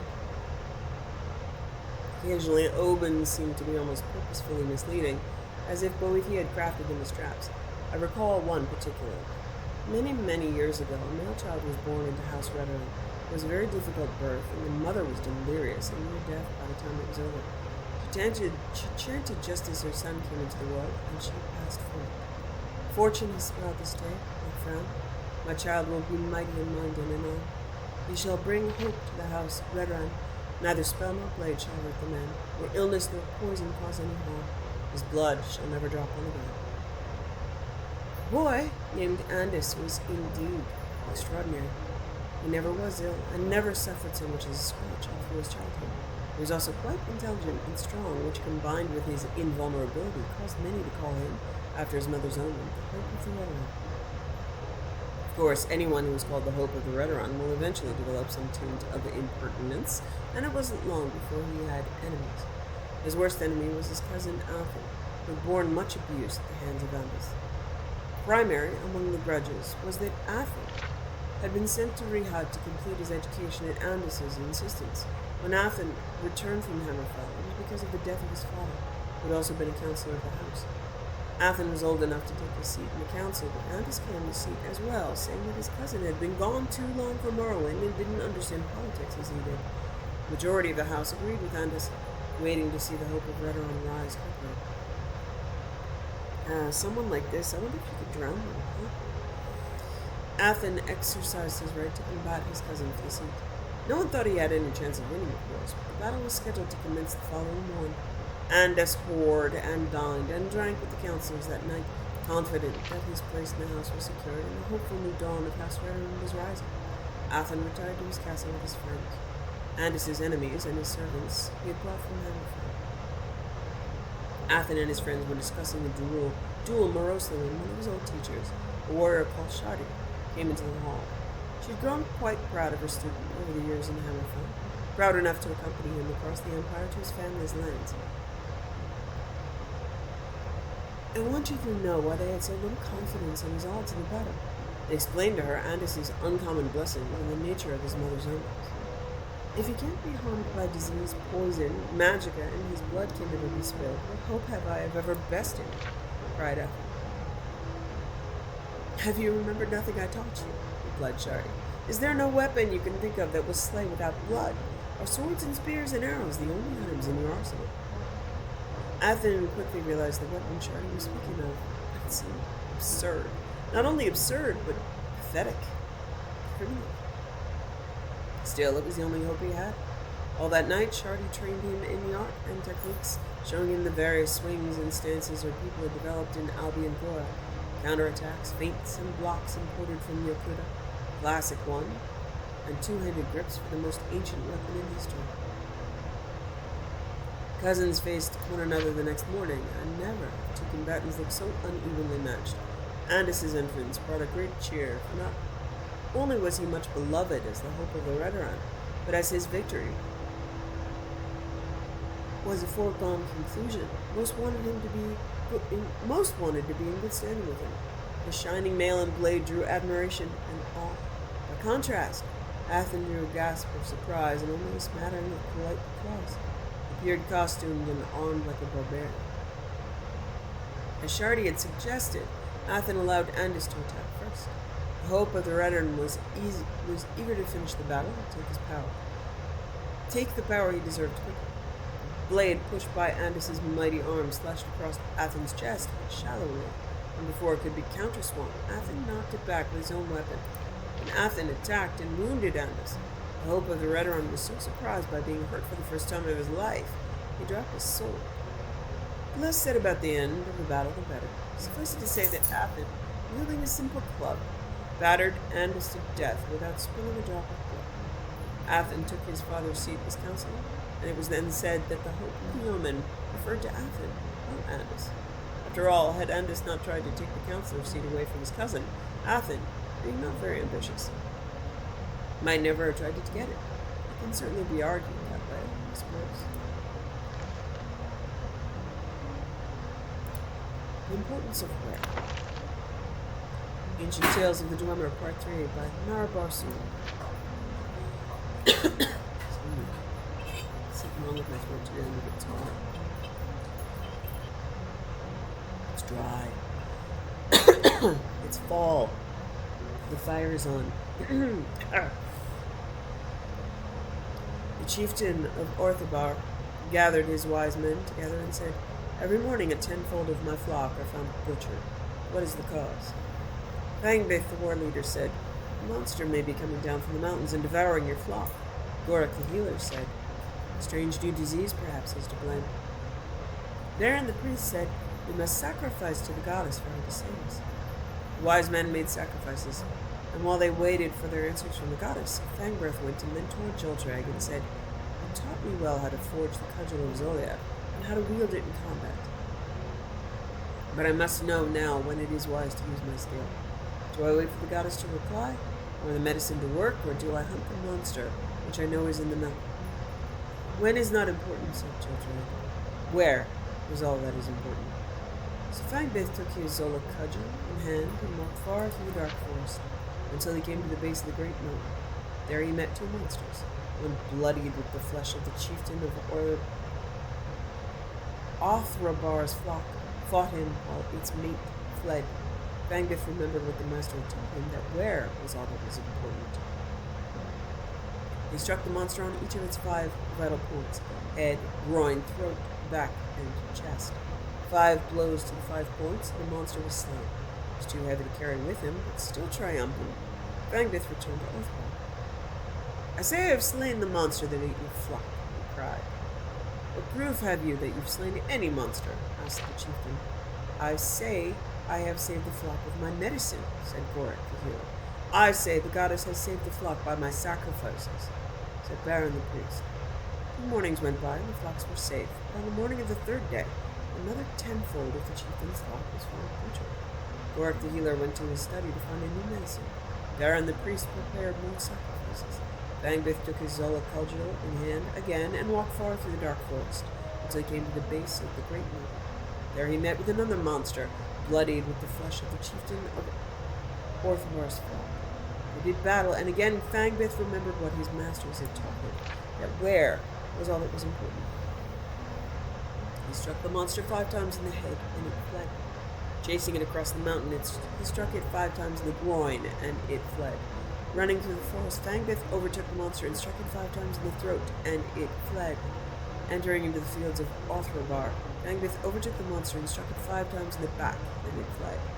At the foot of the stronghold, the chieftain and his wise men emerged to the sound of the monster wailing. There they beheld the monster that had slain the chieftain's flock. Fangbith struck the monster 5 times in the chest, and it was slain.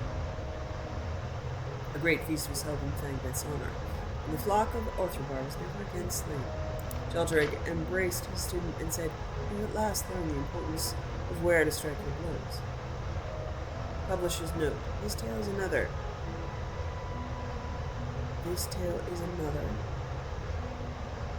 Oh, that comma shouldn't be there. This tale is another which has an obvious origin among the Ashlander tribes of Vardenfell and is one of the oldest tales. Marabar Sul merely changed the names of the characters to some more dwarven and resold it as part of his collection. The great mountain in the tale is clearly Red Mountain, despite its description of being forested. Starfall and later eruptions destroyed the vegetation of Red Mountain, leaving the wasted appearance it has today. This tale does have some scholarly interest, as it suggests a primitive Ashlander culture. There are talks of living in strongholds, much like the ruined strongholds on Vardenfell today. There are even references to the stronghold of Orthabar, somewhere between Vardenfell and Skyrim. A few strongholds outside its sparsely settled Vardenfell have survived to the present. Scholars do not agree on who built these strongholds or when, but I believe it is clear from this story and other evidence that the Ashlander tribes used these strongholds in the ancient past instead of making camps of wheat huts as they do today. Play on words that forms the lesson of the fable, that it is as important to know where the monster should be slain as the stronghold, as to know where the monster must be struck in its body to be slain, is typical of many Ashlander tales. Riddles, even one as simple as this one, are loved by both the Ashlanders and the vanished Dwemer, although the Dwemer are usually portrayed as presenting the riddles rather than being the ones who solved it, as in Ashlander tales. Knights of the Nine. The Caroline of Solitude. Few people now remember the Knights of the Nine, but in their time they were famous throughout Cyrodiil, indeed throughout the Empire. I know the Knights of the Nine was a DLC for Oblivion. For a brief period, and I think the Ring of Pelennor and us opening all the chests, I believe that was a reimagining of the Knights of the Nine. For a brief period in the early days of the Second Empire, their adventures were the talk of the land. But their renown, as with so much else, was swallowed up by the way of the Red Diamond. And today, even the location of their priory house has been lost to history. The Knights were founded by Sir Amiel Lannis in 38111, following his heroic turn in the War of the Isle, with the high purpose of recovering the legendary Crusaders' relics, the weapons and armor of Pelennor Whitestrake, which have been lost for thousands of years. They were born out of the sense of optimism and ambition that characterized the first century of the Third Era. Tamriel was united and at peace for the first time in many centuries. Nothing was impossible. The fame of the Knights was established early on when Sir Amiel led them against the Worm of Elenglen to recover the cuirass of the Crusader, which had not been seen since the First Era. Soon after, the greatest knights of the day were lining up to join the new order. The Priory of the Nine in the west field of Cyrodiil became a magnet for the great and good. The knights were the toast of the Empire. When Beric Glindril joined the order, scion of one of the great noble families of Barovia, it was clear that the Knights of the Nine had become the Empire's most prestigious knightly order. In relatively short order, the knights reclaimed 3 more relics, and their fame soared to new heights with each one. No one doubted that they would eventually succeed in their quest to recover all 8 relics. Sadly, this early promise of the Knights did not survive the ravages of the War of the Red Diamond, which tore apart the Empire beginning in 3A121. First, it seems that Sir Amiel was able to keep his knights out of the war. The very success of the knights undermined this, as many of the knights came from important families from across the Empire, which were lining up on either side of the bloody civil war. Sir Beric was apparently the first to leave the order to join the war on the side of Sephiroth, carrying the sword and greaves of the Crusader in the battle with him. Many other knights seem to have left the order shortly after this, some joining the war on one side or the other. The end of the order was as ignominious as its beginning was glorious. Following the victory of Sephiroth in 3E127, Beric Vendrell became an important figure on the winning side. It seemed likely that he was behind the imperial decree which officially dissolved the Knights of the Nine in 3E131. Although in truth it was little more than a formality. Despite Sir Amiel's best efforts, the order had never recovered from the bitterness of the civil war.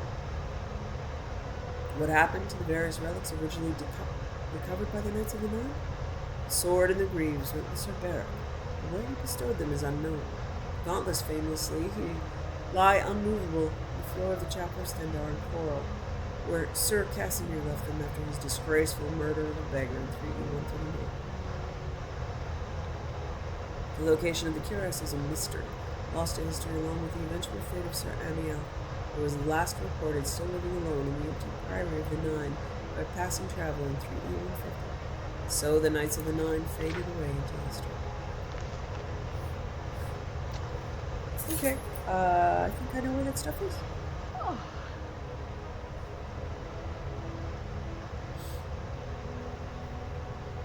You're someone who can get things done. I like that. Thank you, Adrian. Oh, where do I keep it?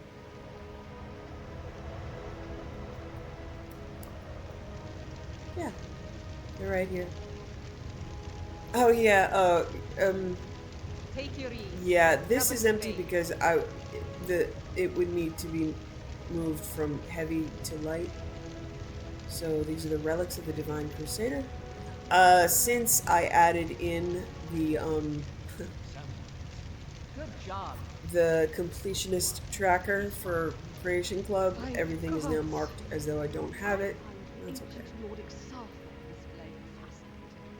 Probably my favorite. So, yep, Ebony Claw and Amethyst Claw I still don't have. Still missing a few masks. Kind of scary if I think about it. Alright, I'm going to head back to Whiterun and pick up Kaidan.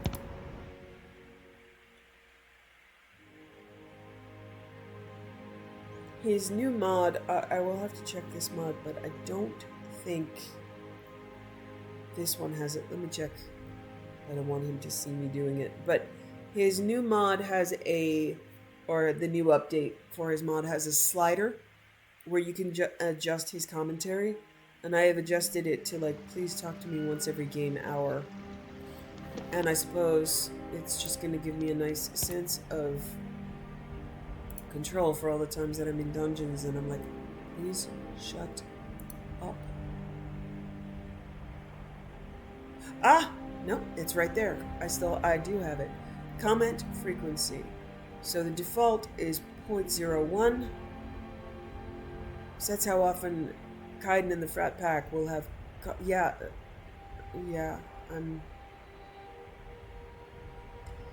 So that's how often Kaidan and the Frat Pack will have conversations. Setting the slider to 0 will mean constant chatter. Setting it to 1 will mean only 1 comment per day. 0.04 is appropriately 1 comment conversation per game hour. So I'm going to change it to 0.04.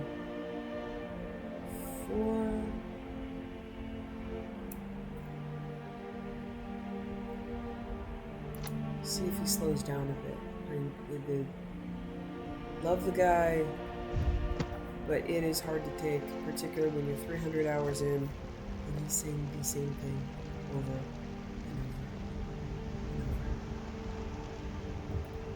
over and over. I don't need to hear for the 4,000th time that you suck at stuff. I believe I've picked up on that by now. Please, honey. Please. Ha! Bravo! I wonder what it's like to be the object of all that intense focus. I don't know, but fuck me, I want to.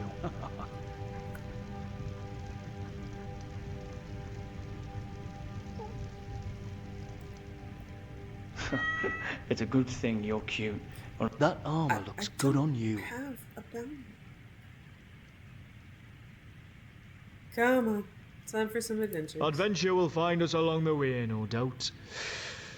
It always does. I have changed his clothes too. Now he has this amazing Oblivion set. First set. It's gorgeous. Oh my god, it's beautiful.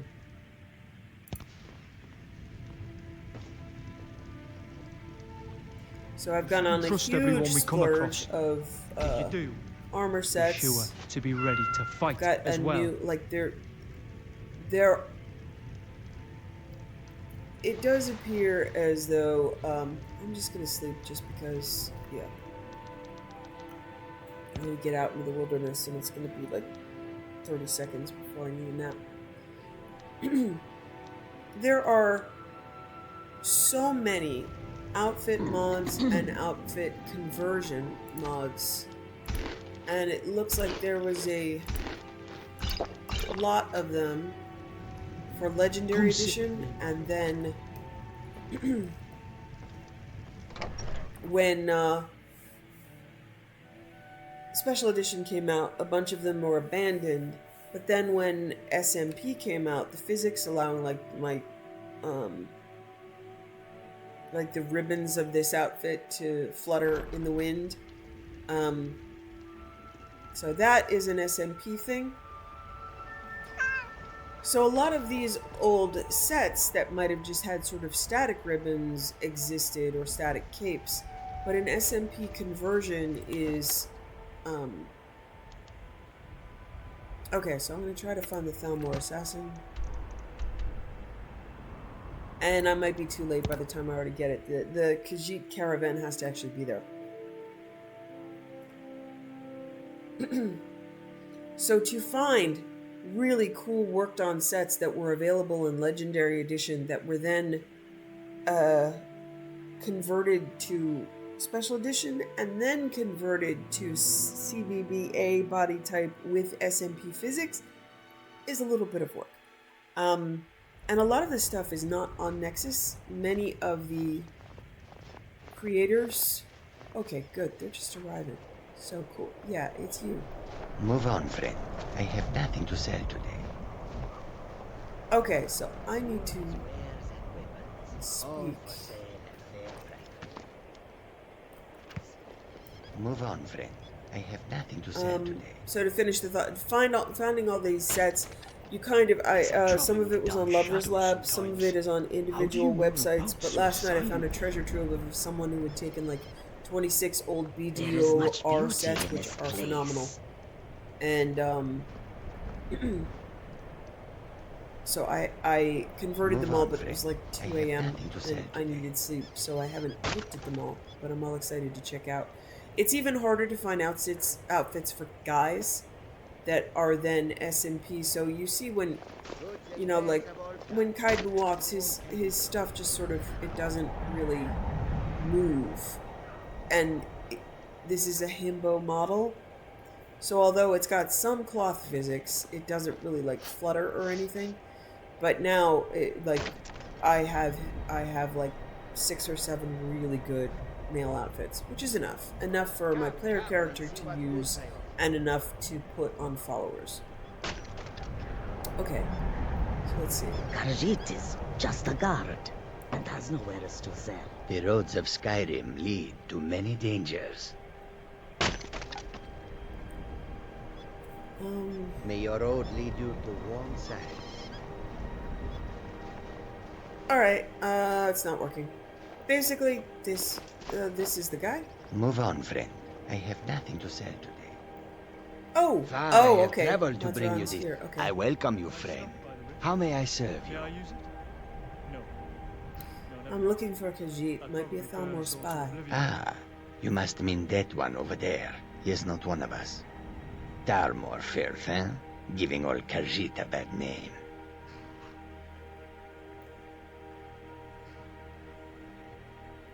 I hope that you will come to do business with us again.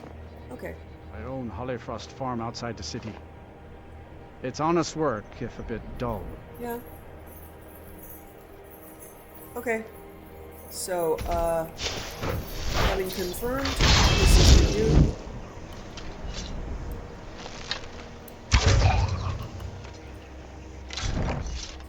Khajiit are not welcome in the cities, so we make our camps outside the walls. You can pickpocket a note from him also, I think, saying that... Yeah, here it is. To Dathar's note. I love these, I love the Moon Monk stuff. So cool. Okay. I also took a lot of notes and journals out of the, vault. To Dathar's note. Description of target. Bosmer male, goes by Malbjorn, believed to be working for the Blade, so approach with caution. He has inside knowledge of our procedures, so he will be warier than usual. Malborn is not his real name. He has now been identified as a survivor of a family of traitors who are all believed to have died in a fire in Felineste. Do not risk him evading us. He is likely trying to leave Skyrim. Make sure of your kill, and do not implicate us. These guys are jerks. Okay, I never read this yesterday. Note from Miss Watch Bandit. The lady we grabbed down by the river turned out to be a feisty one. Burbag thought he could beat some respect into her, but looks like he used too strong a hand. Boss is not going to be happy when she hears about this. Oh god, just gross. Gross. Alright, so we can finally return to Malborn. Malborn.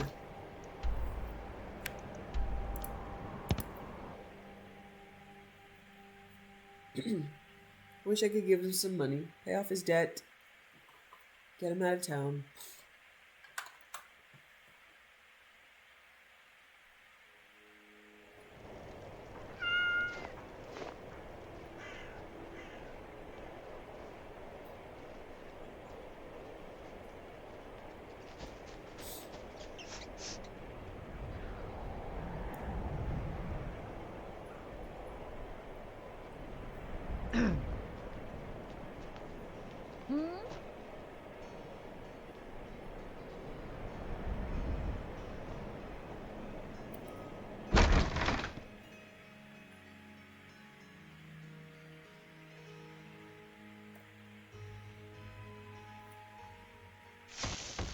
Come on in.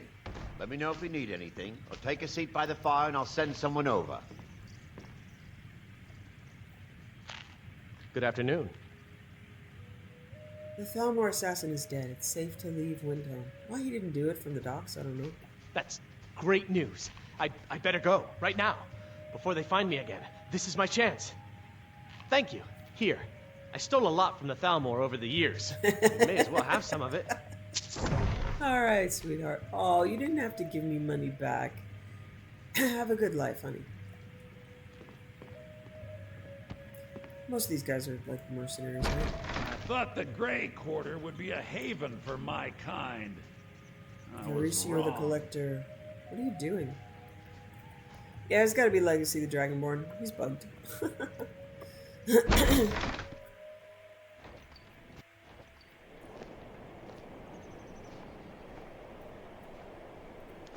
Alright.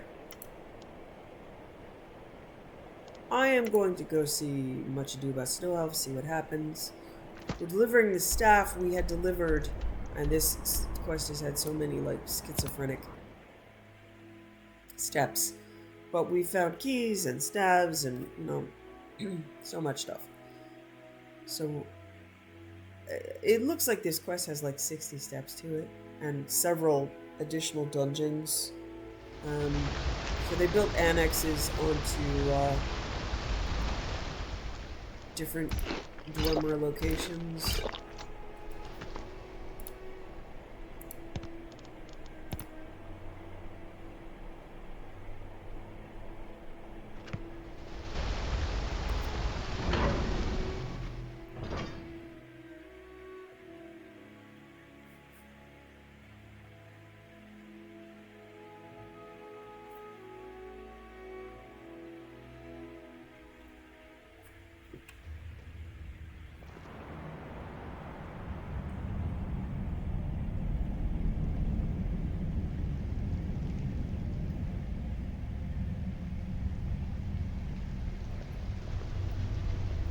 I have things to study. What is it?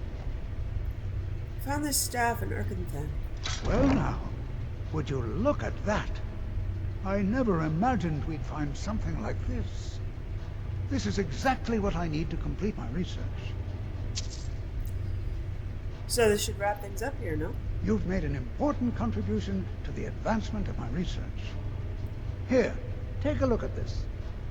Consider this artifact discovered in Neshuan Zell yours. I've no use for it. Okay, so Snowfall is the reward for all of that. Every person is dishonest.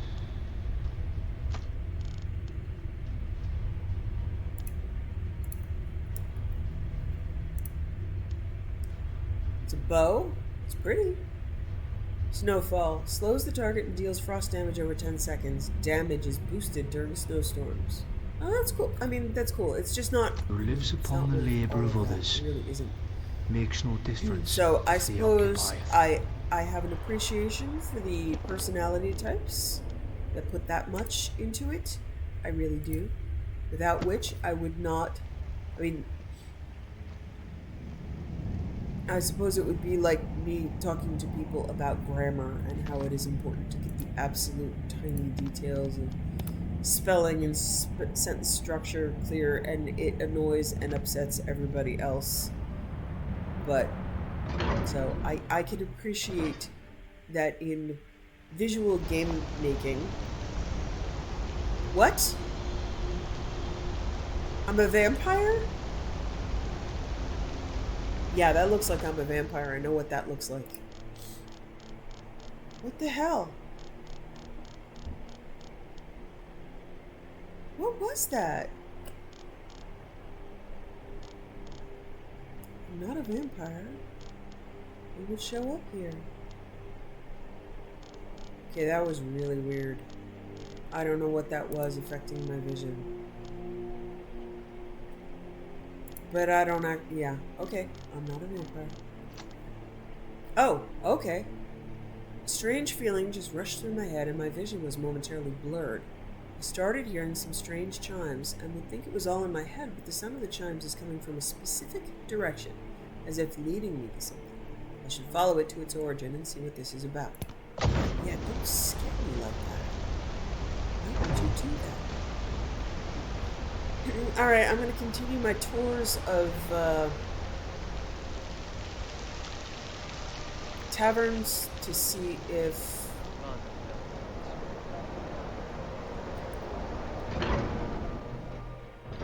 the Zinnias can help me out. I don't know what happens here. I have bought a couple more. Come on in. The Silverblood Inn has plenty of strong drink and skill lines. Yes? I need training in light armor. Of course. Oh no, light armor is actually one of those things I wanna...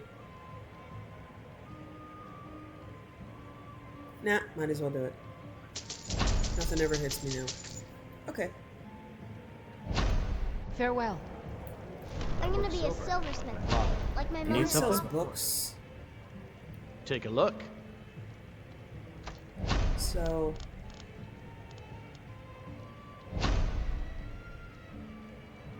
I'm gonna buy the ones that I haven't gotten quite a few, obviously.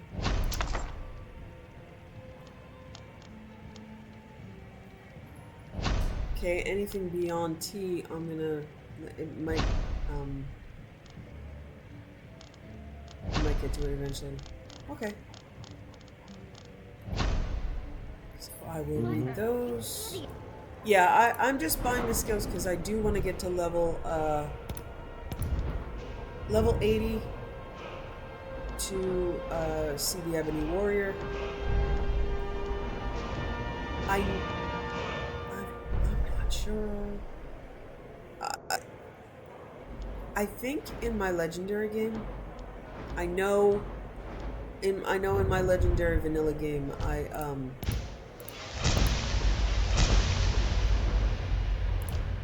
okay.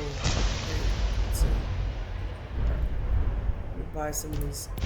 In my legendary vanilla game, I'm pretty sure I did get the Ebony Warrior but I thought it was... I haven't seen them, but there used to be like Traveler or something that showed up, and then every time that guy showed up to challenge me, he wiped out like it was always in a town, and he wiped out the entire town. What did I He's do off this fighting, time? Adara. I was with the just storm standing clubs. here. He'll return when the war You is were over. just standing there when you were supposed Our to be son serving joining the drinks Storm to our Clubs. customers. Wow, that's a lot of This war had never Shouldn't happened. you be Kate helping would have me joined the then, Imperial Legion wife like of grandpa. So, since I didn't like watching everybody die in town in these like endless epic fights, Could sure use a warm bed right about now. I think I ran away, and then I lost the quest marker for the guy, so it was just an incomplete quest. This time I know it's the Ebony Warrior. Okay, cool. The Visage. Alright, this is new. I want to head to that. Find the source of the sound. All the way on the other side of the country. Okay.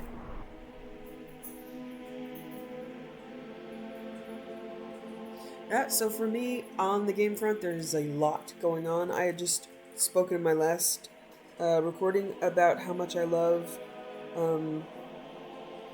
Romance of the Three Kingdoms, and they just did... they called it a game... It's up to like version 14, so instead of like releasing version 15... Find whoever did this. Move along. I didn't do it. So instead of doing version 15, they just said version 8 remake? I don't care. I bought it. I'm playing it. I love it. I love that game. I will always love that game. And I do like the remake. I played version 8. Come with me. I played version 8. So I know it's, I mean, it's just, they just used all of the new stuff. They did make it better. They did make it easier. Just in terms of like the old game had a lot more travel, and this you can do most everything from a single spot.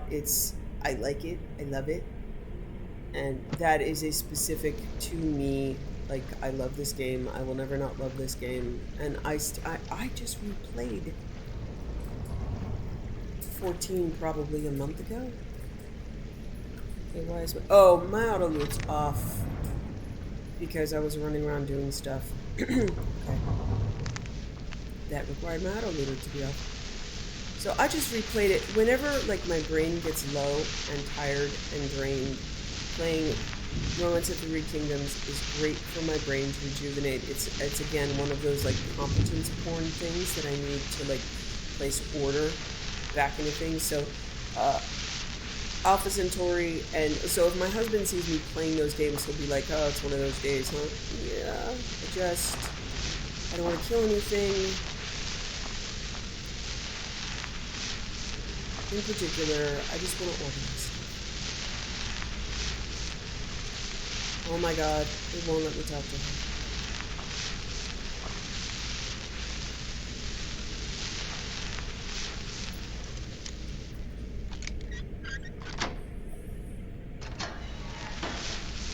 Oh, fuck yeah, nice job. Good thing that lock click was It will not let me talk to her. This is crazy.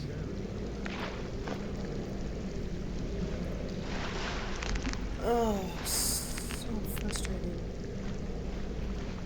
Come on, honey, please. Please talk to me. Did she disappear? She disappeared.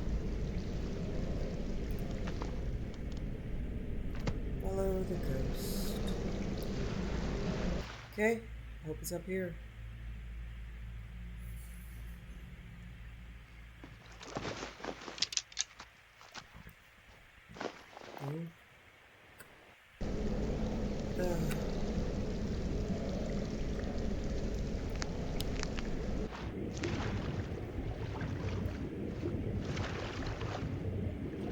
Okay.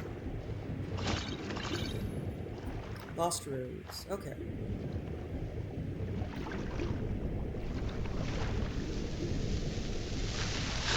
Yeah, it's funny. I say, oh, I don't get worked up over this, but I do. I want it to work. Ah.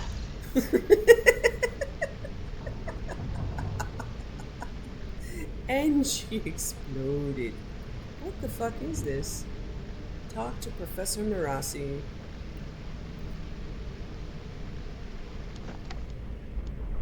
Tell Professor Mirasi about Greenwall Ruins. Okay, so I'm gonna head back to the museum.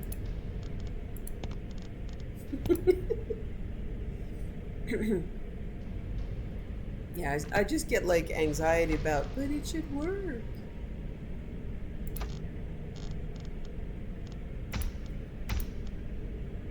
No, not Rolling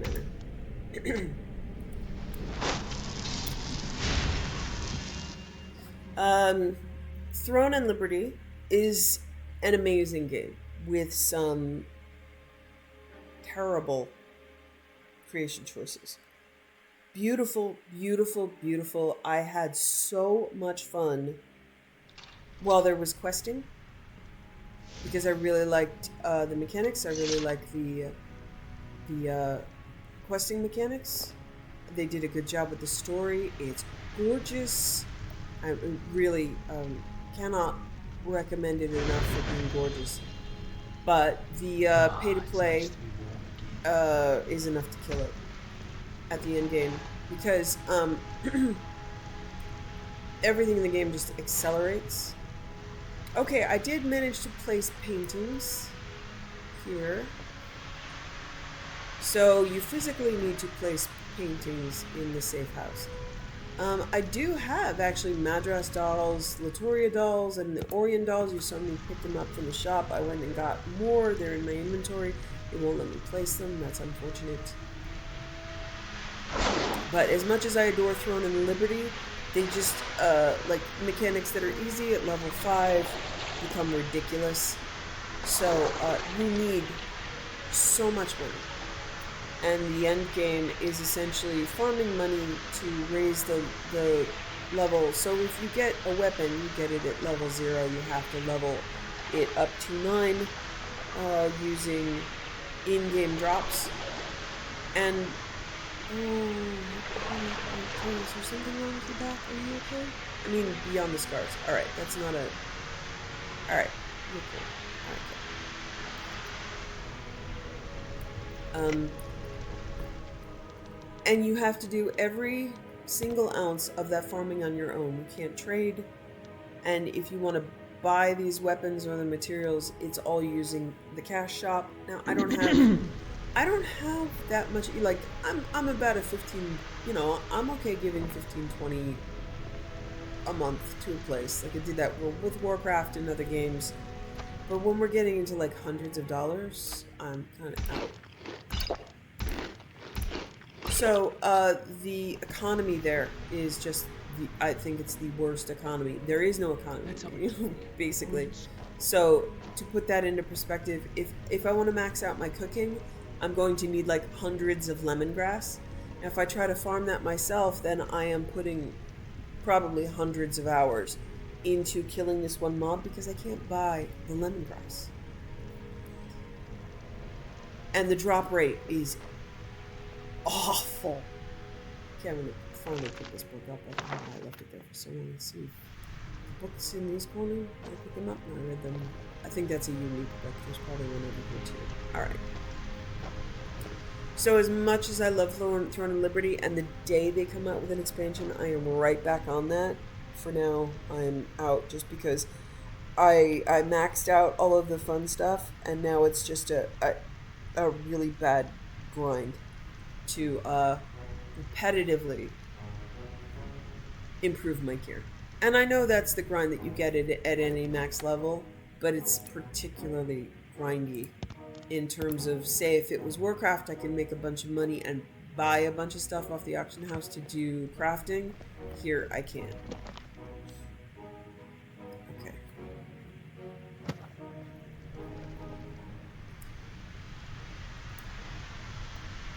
Where is it sending me? Okay. Doesn't matter. Let's go this way.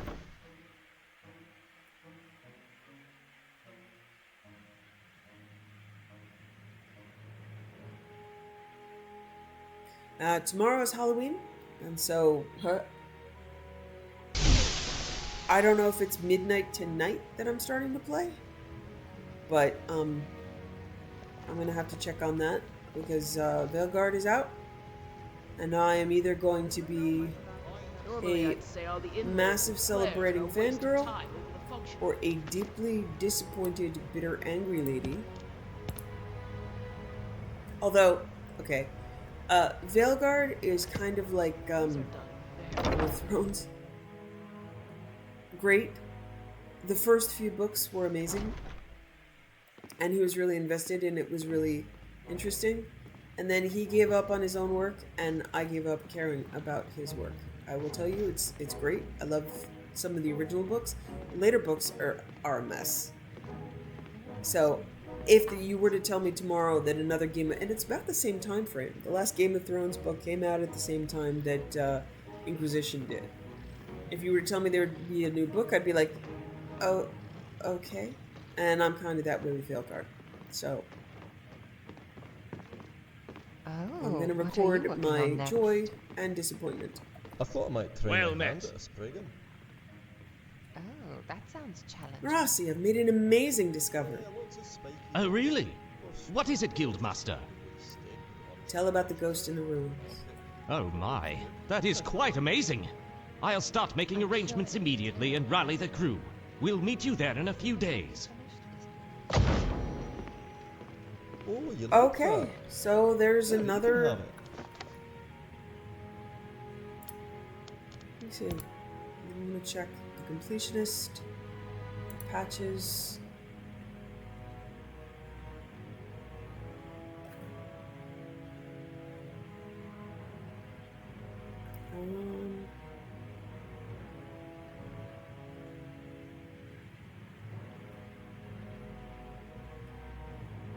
Weird, I think I took immersive armors out. Oh, I took immersive armors out on my new run through. Okay, that's why. Because I couldn't get that fucking helmet off of Rika. Okay, all main quests. Vaults of Deep Home.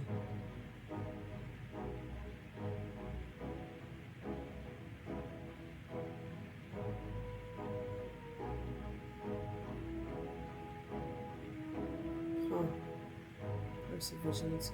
I'm pretty sure I have that. Faltering light. Alright.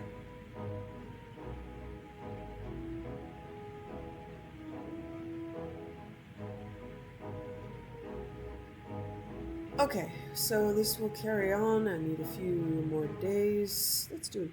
Let's see what else. I've actually got stuff in my... Alright.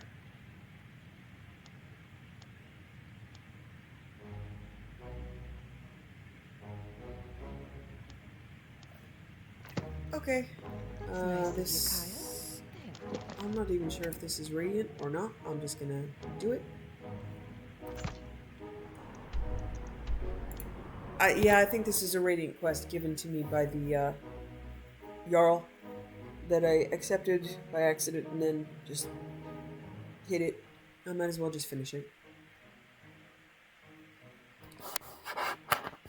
So, yeah, Veilguard cannot possibly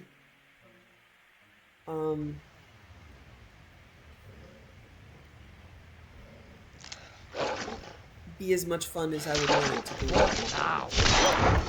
Let's get that out of here.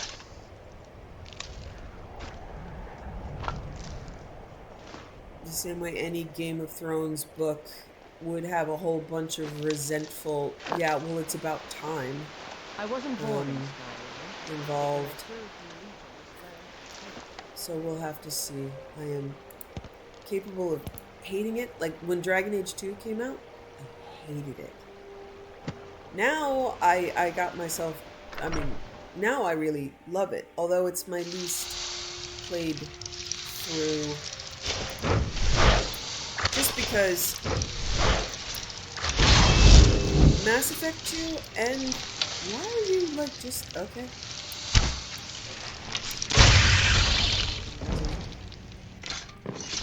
Oh, this is Aella. Okay, so this is like the Hercene. Is it the Totems of Hercene? I don't know. Let's see. She's supposed to send me on to find Totems of Hercene. I don't. I don't know if it was radiant or what.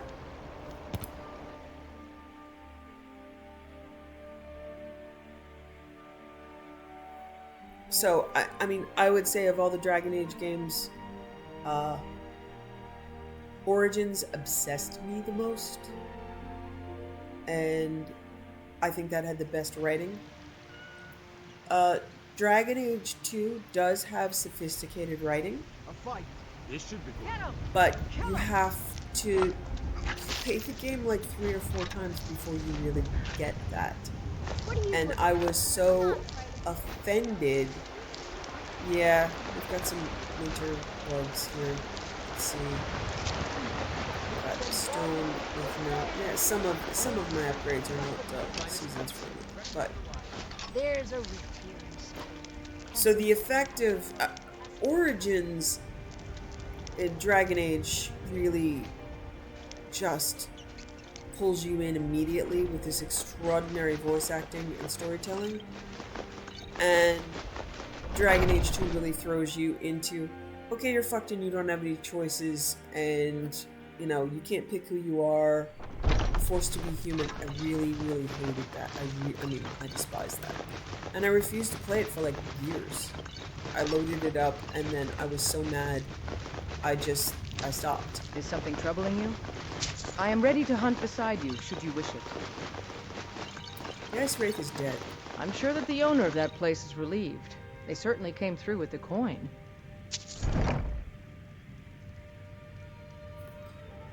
When the time for speaking is over, the time for action. Completionist on... I don't even know if there's anything... Okay, all main quests completed.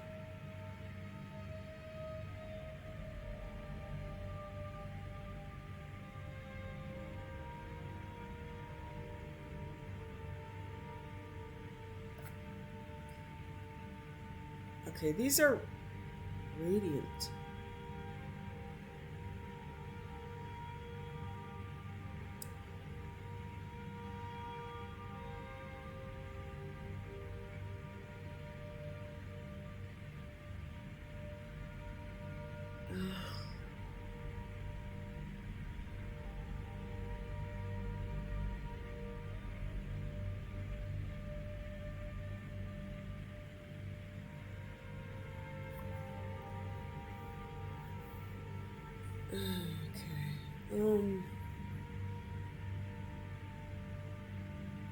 You know, I thought Ayala...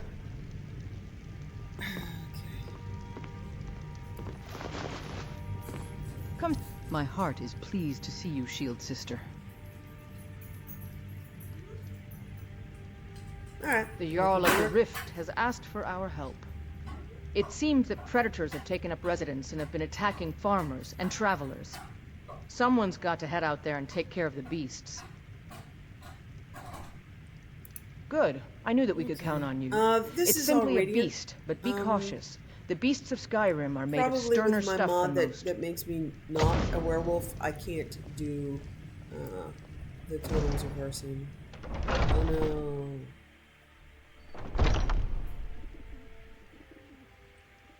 Oh, look how beautiful. With the regrown.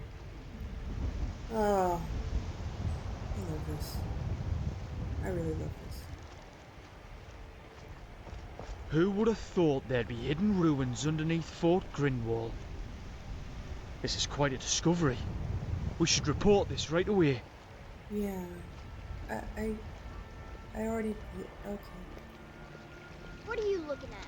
I'm not afraid of you, you know, even if you are my elder. Grace, I'm having a moment with you, okay? Could you guys, like, not... I mean, it's pretty.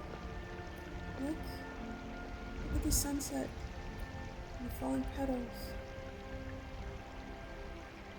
And the lag. How do you do? Scare yelling. And the guard talking. Boys, girls, dogs, elders. There's nobody I won't fight. Great, sweetie. It's not necessary. Okay, so I'm gonna hide this again. I don't need to through the radiant stuff for the companions.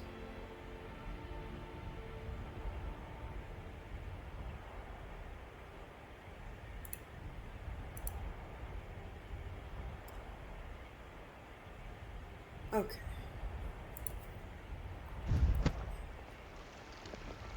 There's nobody I won't fight. Strong words, but you shouldn't carelessly. Oh my throw god, they're them actually around. talking. What are you gonna do if I don't stop? Me? I'll do nothing.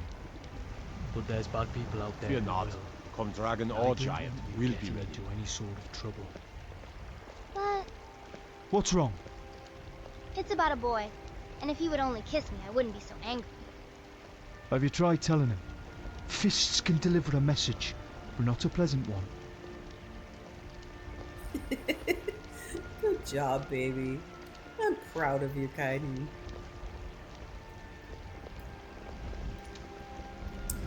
Okay, so a moment with a tree. It's so pretty.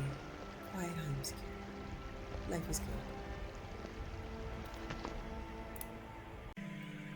Thanks for watching. Wishing you found family, creative hobbies, a hot bath after a long day, and food you love as much as Saleya loves apple pies.